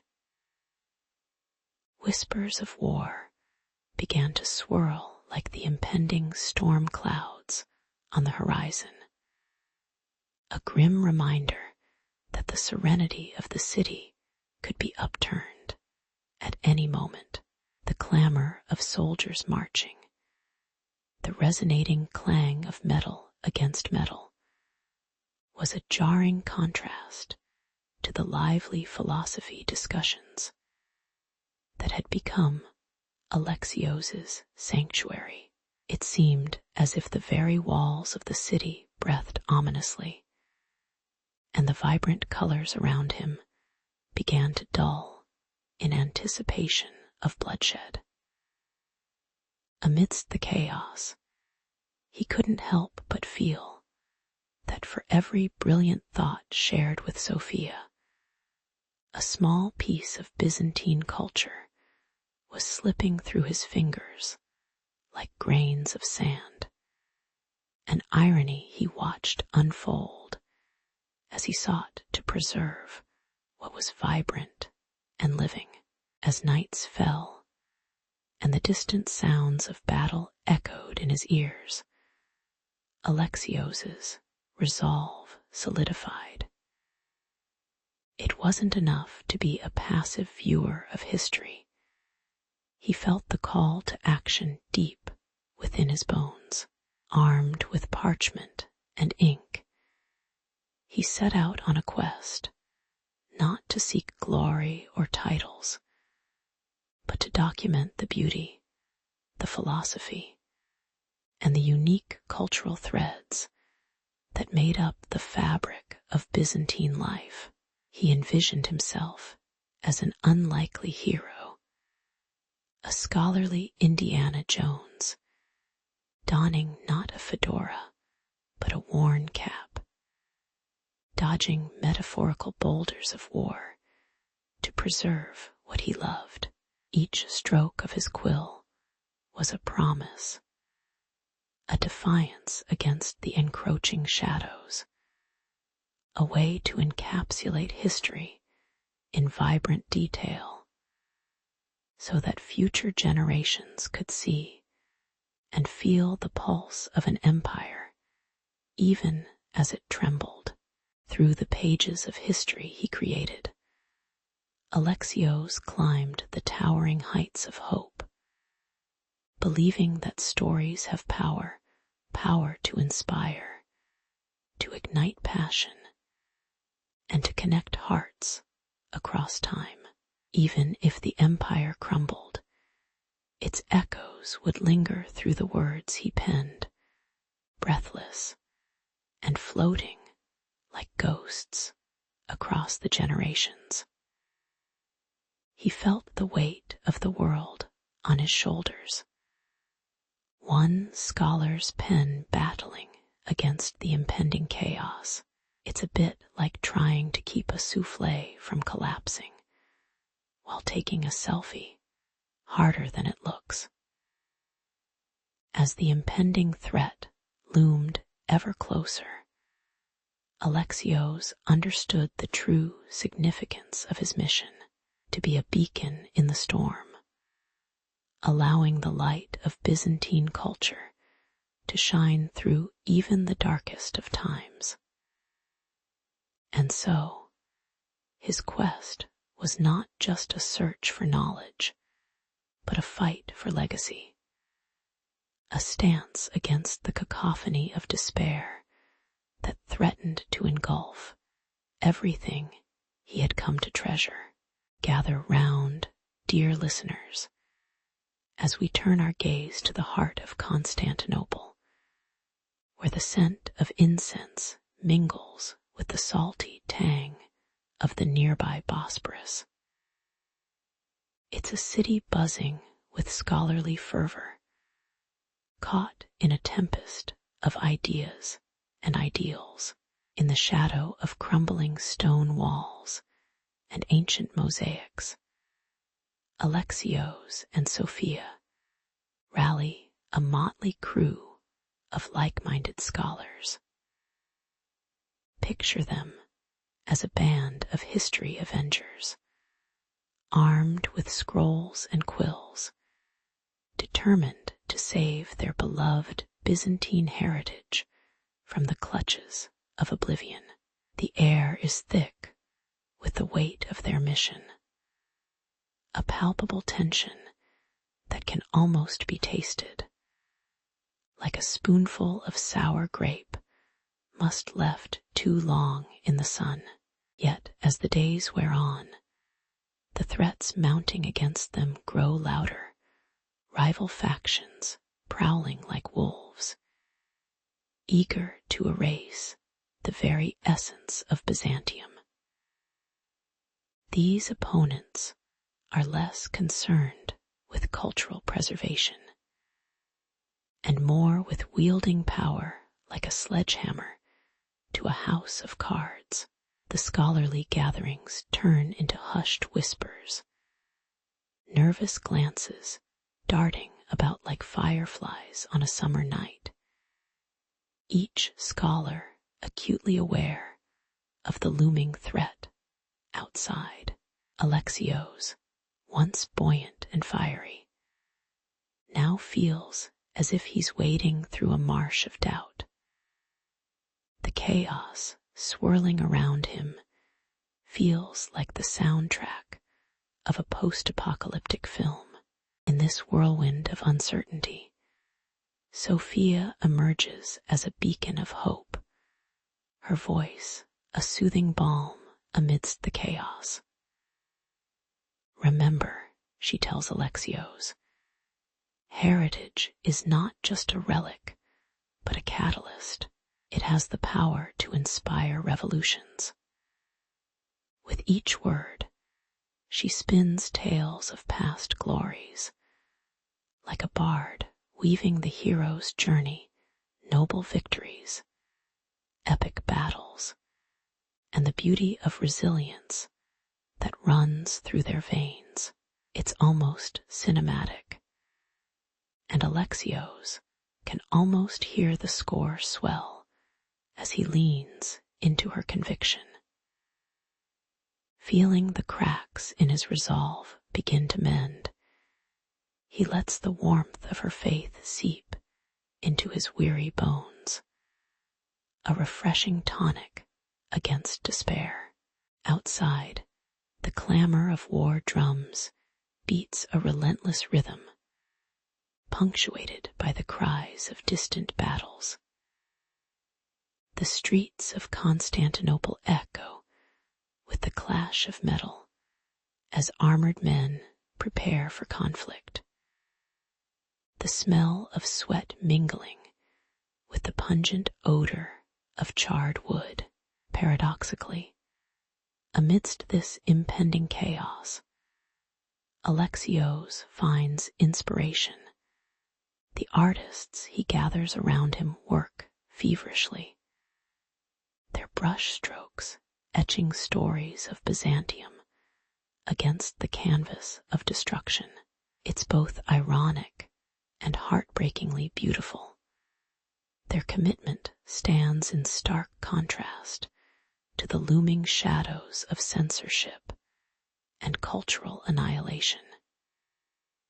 Here, They transform fear into art, a Juliet and her Romeo, hiding in the pages of history, while lovers outside lament their fate. As the night deepens and the flickering flames of their lamps cast dancing shadows on the walls, this band of scholars clings to their mission.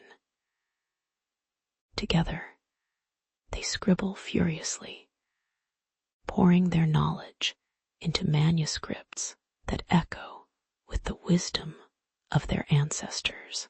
The power to preserve, to push back against the tide of chaos, ignites like a spark in their chests, a hope that refuses to be extinguished. No matter how fierce the winds of war may howl, and just when doubt threatens to choke the life out of their ambitions, Sophia's laughter rings out, bright and defiant, reminding them that even in the darkest of days, heritage will always whisper back, "We are here, and we will not be silenced." As the sun dipped behind the jagged hills of the Italian landscape, Alexios and his motley crew of scholars trundled along the cobblestone streets, their satchels brimming with scrolls and artifacts that smelled faintly of age and ink. The air shimmered with the heat of summer, and the thrumming pulse of bustling taverns mingled with the distant tolling of church bells. They wore expressions more akin to that of ragtag adventurers than learned men, dodging angry chickens and even angrier market vendors as they spread the gospel of Byzantine culture. Each stop was a new theater of chaos, where the echoes of Byzantine art and philosophy were met with skepticism, and sometimes outright hostility. A bit like trying to pitch a vegan lifestyle in medieval France. Let's be honest, still, determination mingled with apprehension, their shared mission burning brighter than any torch they carried along the winding roads of Western Europe. My, oh my, did things take a turn when they rolled into a border town in the heart of the empire's mightiest rival. The locals eyed them like a pack of hungry wolves spying on a flock of sheep. Suspicion thick enough to slice, tensions crackled in the air like an overzealous magician's trick gone wrong. 1 minute, they were sharing tales of the divine mosaics of Hagia Sophia, and the next, they were dodging spit, curses, and slightly overripe tomatoes. But Alexios had more than a few clever tricks up his sleeve, dazzling the townsfolk with stories of Byzantine philosophical debates that made even the most hardened skeptic raise an eyebrow, and perhaps even a hint of curiosity. Winning them over felt like convincing a cat to take a bath. But he forged ahead like a true hero, weaving tales that trickled like honey into their hardened hearts. However, within the growing fellowship lurked shadows deeper than the dungeons of Cæsar's imagination. Among the scholars, one person's allegiance faltered like an old friend struggling to show up at a potluck. Betrayal became the uninvited guest at their gathering, creeping in and whispering sweet lies that sent ripples of distrust through the group. Just when it seemed they could see the horizon shimmering with golden prospects of cross-cultural exchange, a dagger, both literal and figurative, threatened to tear their dreams apart.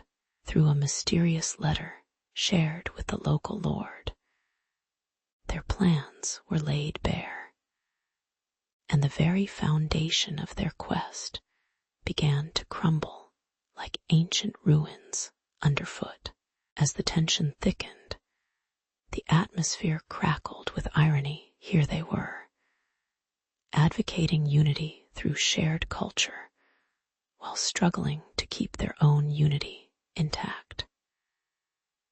Yet, through all the chaos, it turned out the human spirit's resilience, often coupled with laughter, like an old buddy film you didn't know you needed. With a newfound urgency, Alexios motivated the group, reminding them of the warmth of Byzantine artistry, the intricate filigree that overflowed with stories waiting to be told. As they huddled in the shadow of a crumbling fortress, swaddled in the scent of fresh-baked bread wafting from the nearby stalls, they realized they could still inspire hope, igniting a curiosity in hearts that had only known the cold. Like planting seeds in rocky soil, their efforts began to push through, slowly but stubbornly growing in the cracks of doubt and betrayal that surrounded them. At last, with their spirits buoyed by a renewed sense of purpose, the group soldiered on, collecting ardent admirers and curious onlookers in every new town they encountered. They showed off Byzantine art that dazzled eyes and philosophy that made heads spin faster than a whirling dervish at a dance-off. Each mural, painted in vibrant colors, spoke of a shared past that transcended borders, melting the icy veneer of suspicion. When Alexios pointed to the elegance of archways inspired by divine geometry, people began to feel the warmth of the Byzantine legacy infiltrate their hardened hearts, spreading like the scent of fresh pastries on a Sunday morn. As they pressed on, something innate began to click within the cultures they touched, and a mosaic of appreciation took shape, a tapestry stitched with echoes of an empire that refused to fade. The grand hall buzzed with a palpable tension, reminiscent of a fire-scorched battlefield where ideas became the weapons of choice. Alexios stood poised at the front, a stalwart figure draped in rich, embroidered silks that mirrored the splendor of the Byzantine Empire. As he gazed upon the assembled crowd, ranging from scribes clutching scrolls like lifelines to artists wielding brushes as if they could paint the future, an electric anticipation thickened the air. Through the open window, the scent of herbs and grilled meats wafted in from the marketplace, blending oddly with the dusty aroma of old books and parchment. This was no ordinary gathering. It was a defining moment where philosophy squared off against fanatical ignorance, and Alexios was resolved to champion the beauty of their heritage, no matter the cost. Sophia, the brilliant philosopher and Alexios's muse, commanded attention with a voice that danced through the hall like fireflies in the night. She stood gracefully beside him, radiating confidence, as if she had just stepped out of one of the great works of Plato. Ideas are like emperors, reigning supreme without the need for swords, she proclaimed, her eyes glimmering with passion. The crowd erupted in applause, and even the most cynical skeptics found themselves nodding along as she wove her arguments with a blend of intricate logic and fervent conviction. One could almost hear the laughter echoing from the past, as if Aristotle and Socrates were joining in, chuckling at the ideas, struggling to break free into the light from the cobwebs of apathy and ignorance. As the debate raged on, it took on the guise of an epic duel, words flying like arrows between the loyal defenders of culture and the hostile opposition. The adversaries, clad in tattered robes and mocking smirks, hurled barbs like seasoned jesters attempting to steal the show. Each retort from the audience stung their pride, echoing back the wit and wisdom of countless generations that craved enlightenment over darkness. It was a strange battlefield, where the only blood spilled was that of bruised egos, and laughter mingled with the earnest sighs of those who longed for a brighter future. The merchants outside hawked their wares, blissfully oblivious to the intellectual showdown happening just beyond their stalls, where the stakes were nothing less than the survival of a legacy that stood firm against the encroaching shadows. In the midst of this lively clash, Alexios turned his attention to the splendors of Byzantine culture. The intricate mosaics depicting stories that shimmered like starlit constellations, and the majestic architecture that reached toward the heavens, daring to challenge the clouds themselves. He painted with words the genius of scholars, the creativity of artisans, and the rich spice of convictions that made their society vibrate with life. Each description fanned the flames of inspiration in his audience, turning their collective yearning for knowledge into a potent force. Sophia, not to be outdone, chimed in with metaphors as colorful as a Byzantine tapestry, drawing parallels between the philosophical pursuits of their ancestors and the unyielding resolve of the present. Indeed, they were all part of an unbreakable chain stretching across time, each link forged with sweat, wisdom, and an unquenchable thirst for progress. As the final arguments echoed like a victory cry, the hall erupted in a fierce applause that trembled the very foundations of their resolve. In that moment of triumph, amidst the sea of faces glistening with hope, Alexios felt a surge of victory, not just for himself, but for every thinker, artist, and dreamer who ever dared to push back against the tide of ignorance. The air was thick with the smell of resolve and ambition, leaving a sweet aftertaste reminiscent of conquering a behemoth with nothing but the power of thought. Twilight set in, casting golden hues through the stained glass, softening the edges of their earlier fears. Outside, the town thrummed with life, a testament to their belief that ideas, once kindled, could spark revolutions far beyond their imaginations. Just like a series finale that leaves you breathless, waiting for the next season of enlightenment to begin.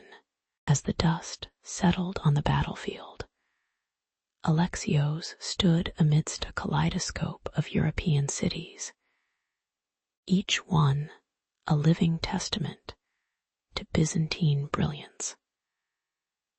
The streets bustled with merchants hawking spices and textiles, their fragrances twisting in the air like dancers at a feast. It was a blend of sights so vivid that even a Renaissance artist would have struggled to capture its vibrancy. The gold-domed churches gleamed like sunlight on a cobalt sea, while the laughter of children played like music behind the chatter of scholars. He could practically hear the echoes of past scholars debating philosophy in marketplaces, their animated voices competing with the sizzle of fresh bread coming from nearby ovens. In short, it was a glorious cacophony of life, a sensory overload that said, yes, we survived. In every possible way, the Renaissance, fueled by Byzantine wisdom, was not just a revival. It felt more like a culinary renaissance, a hearty stew simmering with spices from the east and flavors from the west. Scholars scribbled furiously, blending ancient Greek texts with fresh Latin, creating a rich intellectual broth that nourished thirsty minds. It was as if they had discovered the missing ingredient to life. Community. Coffee house conversations popped up like wildflowers, with everyone from poets to philosophers tossing around ideas like confetti. Irony dripped from these gatherings, where once divided cultures shared laughter and learning over steaming mugs, crafting a culture that was as nourishing and warm as the finest cup of Turkish coffee. Yet underneath the surface of this vibrant tapestry lay threads of tension and conflict, the kind that could make a great drama on HBO. While cultural exchange blossomed, ancient rivalries simmered just beneath the surface, like a pot threatening to boil over. Every beautiful mosaic, every page of flourishing calligraphy served as both a celebration of unity and a reminder of the past scars left by invasions and conquests. Alexios chuckled to himself at the absurdity. Wouldn't it be something if they could summon the ghosts of their ancestors, who traded swords for paintbrushes and spears for script, and tell them they were now collaborating on art rather than battlegrounds. An artist with a paintbrush is mightier than a warrior with a sword, he mused, grinning at the image of a team of disgruntled warriors begrudgingly sharing a canvas in a back alley somewhere as architects reimagined Byzantine forms. The skyline transformed, soaring arches reached for the heavens, as if trying to summon angels, while intricate carvings awed those who gazed upon them. The rich tapestries, woven with tales of gods and heroes, danced in shops like they were trying to sell the very air. Each element bore the fingerprints of a culture that had dedicated itself to aesthetic perfection. Living art pulsing with history and individual stories, the smell of fresh paint wafted through the air, mingling with the scent of honest sweat from laborers who worked tirelessly, pouring their hearts into their crafts. In these moments, Alexios realized that the legacy of Byzantium was not merely confined to books and art, but was alive, vibrating like a finely tuned string waiting to strike a chord. And so, as Alexios took a deep breath, he felt the pulse of history coursing through the veins of these cities, a symbiotic relationship of cultures intertwined. The echo of Byzantium rang through literature, philosophy, and art, crafting a legacy that would not only survive, but thrive far beyond its time. He laughed softly, imagining future historians trying to label this intricate dance of cultures like it was simply another episode of a long-running soap opera.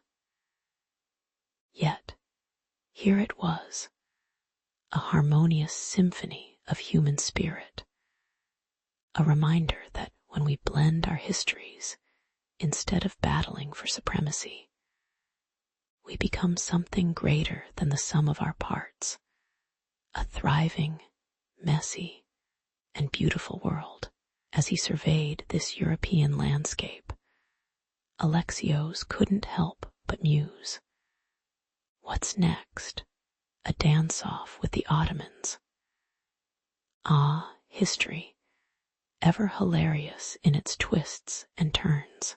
In the vibrant heart of Chang'an, the air buzzed with the sounds of haggling voices and laughter, spices wafting through the streets like an aromatic whisper, inviting passers-by to explore. Stalls overflowed with silks shimmering in the sunlight, their colors rivaling the brightest rainbows, while merchants passionately pitched their wares. Among them stood Li Wei, a young silk merchant with dreams as vast as the sky above. He envisioned the lands beyond his familiar horizon, a world where the mountains touch the heavens and rivers spill secrets of ancient civilizations. Each time the wind rustled through the marketplace, it felt like a call to adventure, tantalizing, and just out of reach, as if the universe was teasing him to take a leap of faith into the unknown. One fine morning, as the sun cast golden rays across the bustling market, Li Wei's path crossed with that of an enigmatic traveler named Amina. Dressed in a flowing cloak adorned with intricate patterns, she carried an aura of mystery that intrigued him as much as her tales of far-off lands. Li Wei listened, eyes wide, as she spoke of the treasures of the Silk Road, silk that shone like moonlight, spices that danced on the palate, and cultures that thrived in a riot of colors and sounds. Her words painted images more vivid than any tapestry he could ever sell. And in a moment of sheer spontaneity, they promised to join forces on a journey that would reshape their destinies. It was as if the universe had conspired, nudging them along with a gentle push toward the heart of adventure. With determination burning in their hearts, Li Wei and Amina began plotting their journey with the precision of seasoned adventurers, despite their novice status. They gathered supplies, a mix of exotic spices, enough dried fruit to fuel an army, and of course, meticulously packed bolts of silk, just in case they stumbled upon a market or two. The thrill of the unknown filled the air around them like the heady scent of fresh jasmine, eclipsing any worries they held. Their laughter echoed off the surrounding stalls, drowning out the busy clamor of Chang'an as they spoke of dream destinations where legends and realities intertwined like the threads of a tapestry. Neither of them knew the challenges ahead, but the allure of the Silk Road was a siren's song, promising wonder and discovery at every turn. As their journey commenced, the weight of departure hung heavy on their shoulders, a bittersweet farewell to the familiar chaos of the marketplace. They stepped away from the comfort of home and into the dusty embrace of the road, each footfall stirring up dreams as much as it stirred up sand. With each passing night under starlit skies, conversations flowed like the rivers they crossed, filled with dreams of what lay ahead, traders from far-off lands, the warmth of friendship forged by shared struggles, and the intoxicating mix of laughter and uncertainty. They swapped stories around flickering campfires, their marinated hopes mingling with the crackling flames, signaling the start of a staggering voyage. It was a serendipitous blend of joy and trepidation. Could they really conquer the world and its merciless deserts? Or were they chasing phantoms in the night?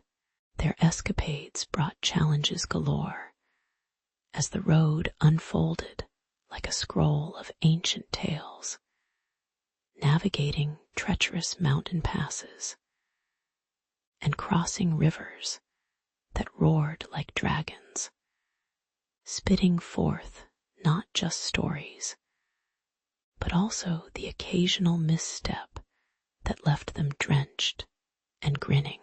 Each encounter with different cultures added another layer to their friendship, as they exchanged and adapted customs like characters in a whimsical sitcom, complete with miscommunication and comic relief that would have made even the toughest general crack a smile. Every village welcomed them with open arms, yielding feasts that delighted their taste buds and dances that ignited their souls. Yet, as they journeyed, it became clear that they weren't merely trading silk or spices. They were weaving together the very fabric of their beings, shaped by a tapestry of ideas, laughter, and an adventure that none would forget. And little did they know that this was just the beginning of a saga that would bridge worlds, cultures, and ultimately their own hearts. As the sun blazed high in the sky, turning the endless expanse of the Taklamakan Desert into a shimmering mirage, Li Wei and Amina squinted against the glaring light. The heat wafted off the golden sands like an overdone barbecue, and the air felt thick enough to slice with a knife. They trudged on, the silent dunes whispering ancient secrets, tales of caravans that had danced across this ancient route. But they were not alone. The soft crunch of sand beneath their feet was punctuated by distant laughter and the clattering of camels. Here, the Silk Road was alive, a swirling confluence of languages and accents, with traders weaving stories as vibrant as the textiles they sold. As they pushed deeper into the heart of the desert, the beauty of this desolate land was occasionally shattered by the sudden fury of a sandstorm. It was like nature's version of a surprise party, albeit one where the confetti was tiny, stinging grains that felt more like tiny daggers than festive joy. Li Wei found himself struggling to keep his footing, eyes squinted shut, muttering under his breath about needing a nap. No one told him an adventure would come with such uninvited weather. Amina laughed, her voice cutting through the chaos. At least we won't have to worry about our hairstyles. Even the raging storm couldn't dampen their spirits for long, turning fret into laughter as they stumbled forth like enthusiastic waders in the world's largest sandbox. After hours of battling the elements, they stumbled across a hidden oasis, a lush breath of life amid the unforgiving landscape. It was a shimmering pool, surrounded by proud palm trees swaying gently as if sharing an inside joke. The air was rich with the scent of fig and jasmine, a fragrant reminder that beauty could arise even in harsh surroundings.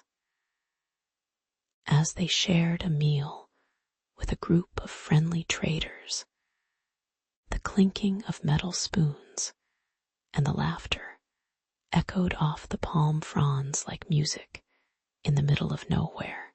Stories flowed from mouth to mouth, each one more outrageous than the last, with one trader claiming to have once sold a magical fish that granted wishes.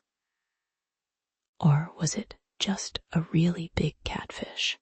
It was hard to tell after a few bowls of fragrant rice, but true to the Silk Road's unpredictable fashion, their respite was soon interrupted by a group of rugged nomads who appeared like shadows cast by the sun set low on the horizon. Their presence loomed with an aura of both mystery and wariness, shrouded in layers of weather-beaten cloth that could tell 1,000 stories by themselves. "What do you want?" Li Wei and Amina.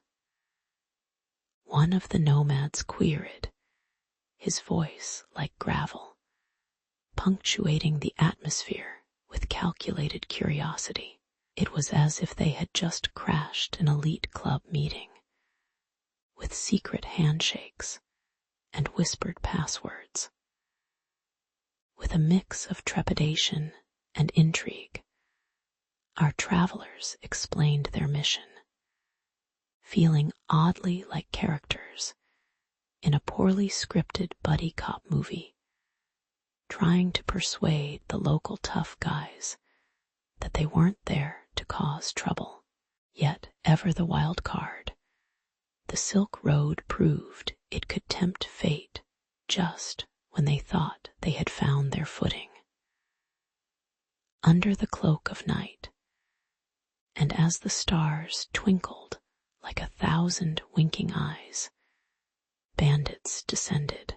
The sounds of scuffles filled the air, and the taste of adrenaline mixed with the sharp tang of fear. Amina, channeling her inner superhero, swung a hefty bag of traitor spices at one thief, who stumbled back as if hit by Thor's hammer. And Li Wei, proving the adage that not all heroes wear capes, swung his walking stick with the grace of a startled llama. Together, they navigated chaos and hurdles, finding that their friendship shone brightest in moments when the odds stacked heavily against them. With laughter and a bit of clever maneuvering, they emerged from the tussle not just intact, but with stories that would last a lifetime, ready for the next wild tales along the Silk Road. In the heart of Samarkand's bazaar, the air buzzed with a cacophony of voices, bartering haggles, and the chime of brass bells. Li Wei and Amina stepped into a kaleidoscope of color, where merchants displayed their treasures like a peacock, flaunting its plumage, silks that shimmered like moonlight, spices that perfumed the air with exotic scents, and jewels that sparkled like stars on the darkest nights. The mingling aromas of saffron and roasted lamb wafted through the stalls, wrapping around them like a warm embrace. It was a sensory overload, each face in the crowd telling stories of far-off lands and adventures that made Li Wei's heart race with excitement. "Welcome to the bazaar," Amina exclaimed, half laughing, half gawking as a goat bleated loudly nearby, vying for attention amidst the vibrant chaos of humanity. As they ventured deeper, the duo found themselves enveloped in the warmth of camaraderie shared by traders who were masters of both commerce and culture. "Did you see that fellow negotiate 3 goats and a jug of honey for a single silk robe?" Li Wei chuckled, shaking his head, marveling at the audacity of the trades. Traders, like wily magicians, spun tales to weave their deals, proving that a good story could indeed be as valuable as gold. And just like a plot twist in their favorite epic stories, they began to understand that entrepreneurs here knew no borders. They traded not just goods, but ideas, dreams, and sometimes recipes for the best kebabs. They saw a man from Persia gesturing passionately about astronomy while sealing a deal for spices from India, illustrating the rich tapestry of knowledge hanging in the air, like the vibrant tapestries lining the stalls. However, as delightful as the bazaar was, dark shadows lurked among the vibrancy. Li Wei and Amina soon overheard whispers about rival factions poised to clash, their voices low and menacing, like the rumble of thunder before a storm. I feel like we're the stars in a drama where no one told us the script. Li Wei quipped nervously, glancing over his shoulder at a group of traders with narrowed eyes.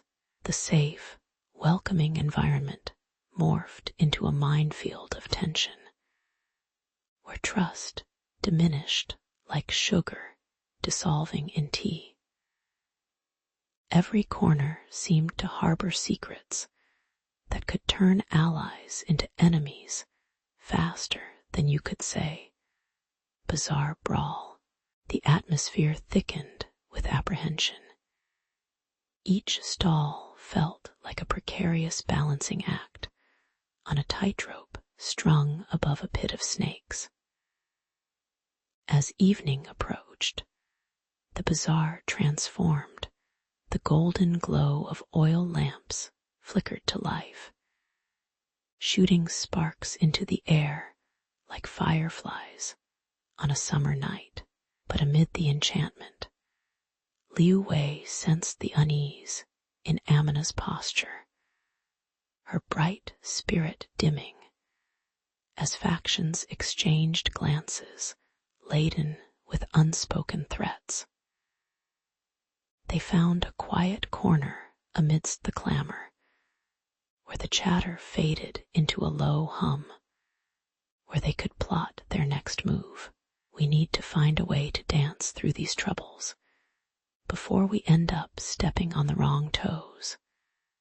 Or worse, he said, half joking to mask his growing concern, determined to navigate the tempestuous waters. Li Wei and Amina donned their best poker faces as they mingled among traders, seeking allies while keeping an ear to the ground. The bazaar thrummed with life, but as tensions simmered, it became clear that cooperation was essential, like oil to a well-oiled machine. Remember, even the greatest heroes need a band of merry misfits, or they risk turning into a tragedy, Amina whispered, as they ducked under a tapestry depicting the legendary Silk Road. It was a whimsical thought amid the chaos, but amidst friendships forged and alliances built, they gradually realized that even in the bazaar's heart, stories could unite even the most rivalrous of factions. And as the distant drums of evening echoed, so too did a sense of sheer adventure, charged with the promise of danger and opportunity that only the bazaar could offer. In a grand pavilion draped with silk curtains that shimmered like the scales of a dragon, the air buzzed with the chatter of merchants and dignitaries, each one decked out in enough jewels to make a pirate's chest look bare. The scent of spiced lamb skewers and fragrant tea wafted through the space, tempting even the most stoic diplomat to indulge in a little culinary mischief. But this wasn't just a feast. It was a powder keg of tension, ready to explode. On one side, the proud traders of the East waved their banners emblazoned with phoenixes, while from the West, the merchants of the Silk Road held banners of lions, each side glaring daggers at the other, ready to battle over profits like children fighting over a toy. Dramatic, right? But the stakes were higher than just ego and gold. The very future of trade hung in the balance, waiting for the right voice to tilt the scales toward harmony or chaos. And then entered our heroes, Li Wei and Amina, as if they were the main characters in a historical epic. With a tempestuous energy that could rival a summer storm, they strode to the center of the pavilion, their hearts racing as they drew the gazes of everyone present. Amina, with her hope shining brighter than her silken garments, addressed the crowd, her voice cutting through the din like a sword through paper. Why bicker over spices and silk when we can barter our wisdom and strength instead? She implored, her words wrapping around the audience like a warm embrace. You could practically feel the room lean in, some even clutching their scrolls, ready to capture a new dream, as animated exchanges unfolded in the flickering candlelight around them. Li Wei, not to be outdone by his spirited counterpart, took a deep breath and threw his arms out wide, inviting the crowd into his vision. Imagine a Silk Road where merchants don't just exchange goods, but stories, ideas, and culture, like a potluck where everyone brings their most flavorful dish. The laughter that erupted was infectious, lightening the mood as the tension began to simmer down. Aroma of roasted chestnuts danced through the air, mingling with the freshness of the late autumn breeze wafting through the pavilion.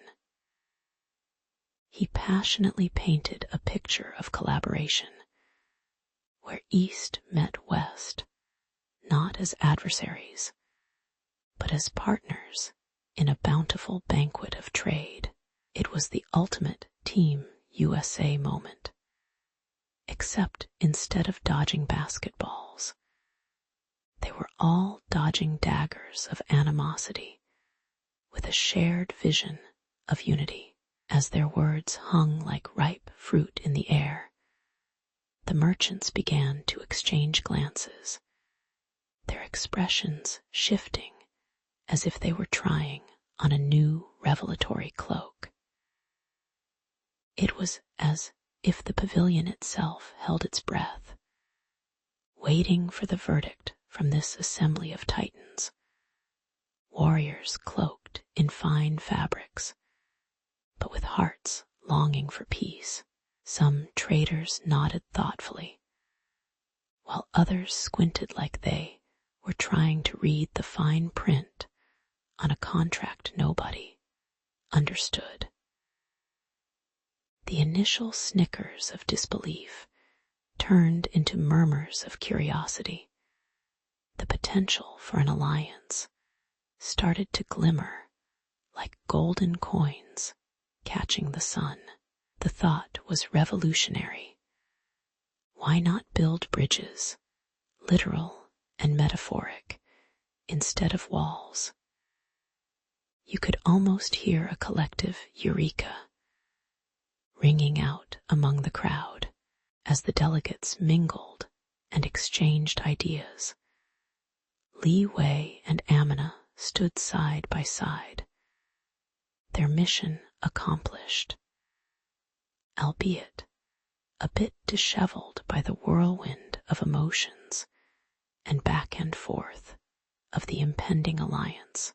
The laughter, debates, and shared visions echoed in their ears. The pavilion transformed from a battleground to a canvas of possibility. Imagine the Silk Road, bustling like a dance hall, where every trader became a storyteller, weaving in tales as rich as the spices they traded. As the crowd began to surge toward each other, shaking hands and exchanging goods, unlikely allies bound by a singular dream. Our dynamic duo shared a quiet smile, who knew that beneath all that rivalry, a thriving ecosystem of trade, culture, and camaraderie could blossom like cherry trees in full bloom. Russia and America, take note, this is how you craft diplomacy out of prosperity and silk. The sun broke over the bustling bazaar like a golden yolk cracking open, painting the sky with hues of pink and orange. In the midst of the early morning chaos, vendors shouted their wares, the air thick with the savory scents of sizzling dumplings, and roasted meats mingled with the sharp tang of spices. Li Wei and Amina, their cheeks smeared with traces of street food, stood at the heart of this vivid tapestry, absorbing the laughter and chatter around them. It was a moment pregnant with promise, the kind of feeling you get when you know something monumental is about to happen, like the first time someone shows you how to swipe right on a dating app. Here, amidst the cacophony of cultures, they could sense the winds of change blowing through the Silk Road, whispering tales of unity and cooperation that would ripple across nations like the waves from a well-aimed rock tossed into a pond. As the day wore on, Li Wei and Amina reveled in the newfound camaraderie between diverse peoples. They watched as traders from the far-flung corners of the empire exchanged not only goods, but also philosophies and dreams, each story weaving a richer fabric of understanding. Rubber chickens swooped through the air as a juggler flailed comedian style, his antics drawing laughter from all around, a bizarre sight that perfectly echoed the blend of cultures harmonizing in this bustling thoroughfare. With each exchange, they could almost hear the creaking of the old ideas being tossed out, making room for bold new thoughts. Here in the bazaar, it was not just about coin and commerce. It was about hearts and minds daring to leap across chasms of ignorance, much like Amina's leap over a puddle, her laughter ringing clear as a bell in a quiet chapel. As evening approached, a deep, warm light washed over the square, transforming the vibrant colors of the bazaar into soft hues of twilight. Li Wei and Amina found themselves seated on a cobbled stone, sharing a meal with a motley crew of travelers, each with tales that transported them to realms far beyond their own. The fragrant steam rising from bowls of noodle soup danced with the mesmerizing mix of wood smoke and laughter, creating an atmosphere that was nothing short of magic. It felt like they were part of a grand movie, with each story being a scene, a montage of micro-adventures threading together the lives of people who should have been strangers, but instead felt like long-lost family. They borrowed ideas for recipes, swapped remedies for common travel woes, and even discussed bizarre superstitions, giggling as they caricatured their absurdity, like a sitcom meeting Indiana Jones in a parallel universe. But as with all good things, the time came for Li Wei and Amina to return to their home in Chang'an. The pulse of the silk rode slowly fading into the backdrop of memory. They packed their belongings, their spirits buoyed by the friendship forged under the open skies, but weighed down by the bittersweet ache of departure. Each step away from the bazaar felt like pulling a bandage off, stinging yet necessary.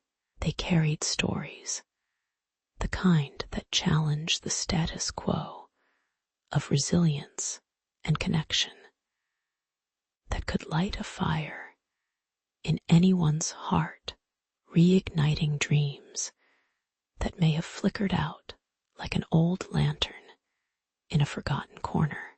With every thread of their narrative, they hoped to weave a tapestry of inspiration for those still dreaming of distant shores, smuggling passion and possibility in their hearts.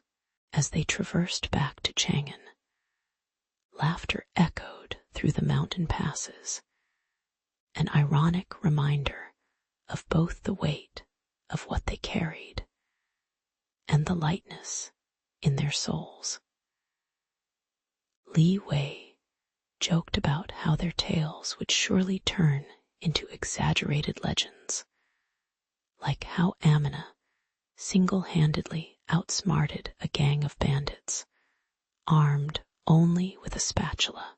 But in truth, they both felt a heavy responsibility for the stories now bouncing around their heads like popcorn in a hot pan. These were not just fantastical accounts.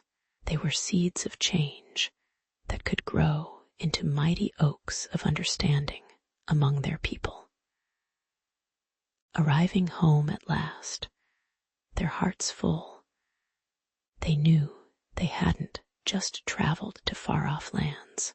They had expanded the very fabric of their world, a history woven with companionship, one colorful thread at a time.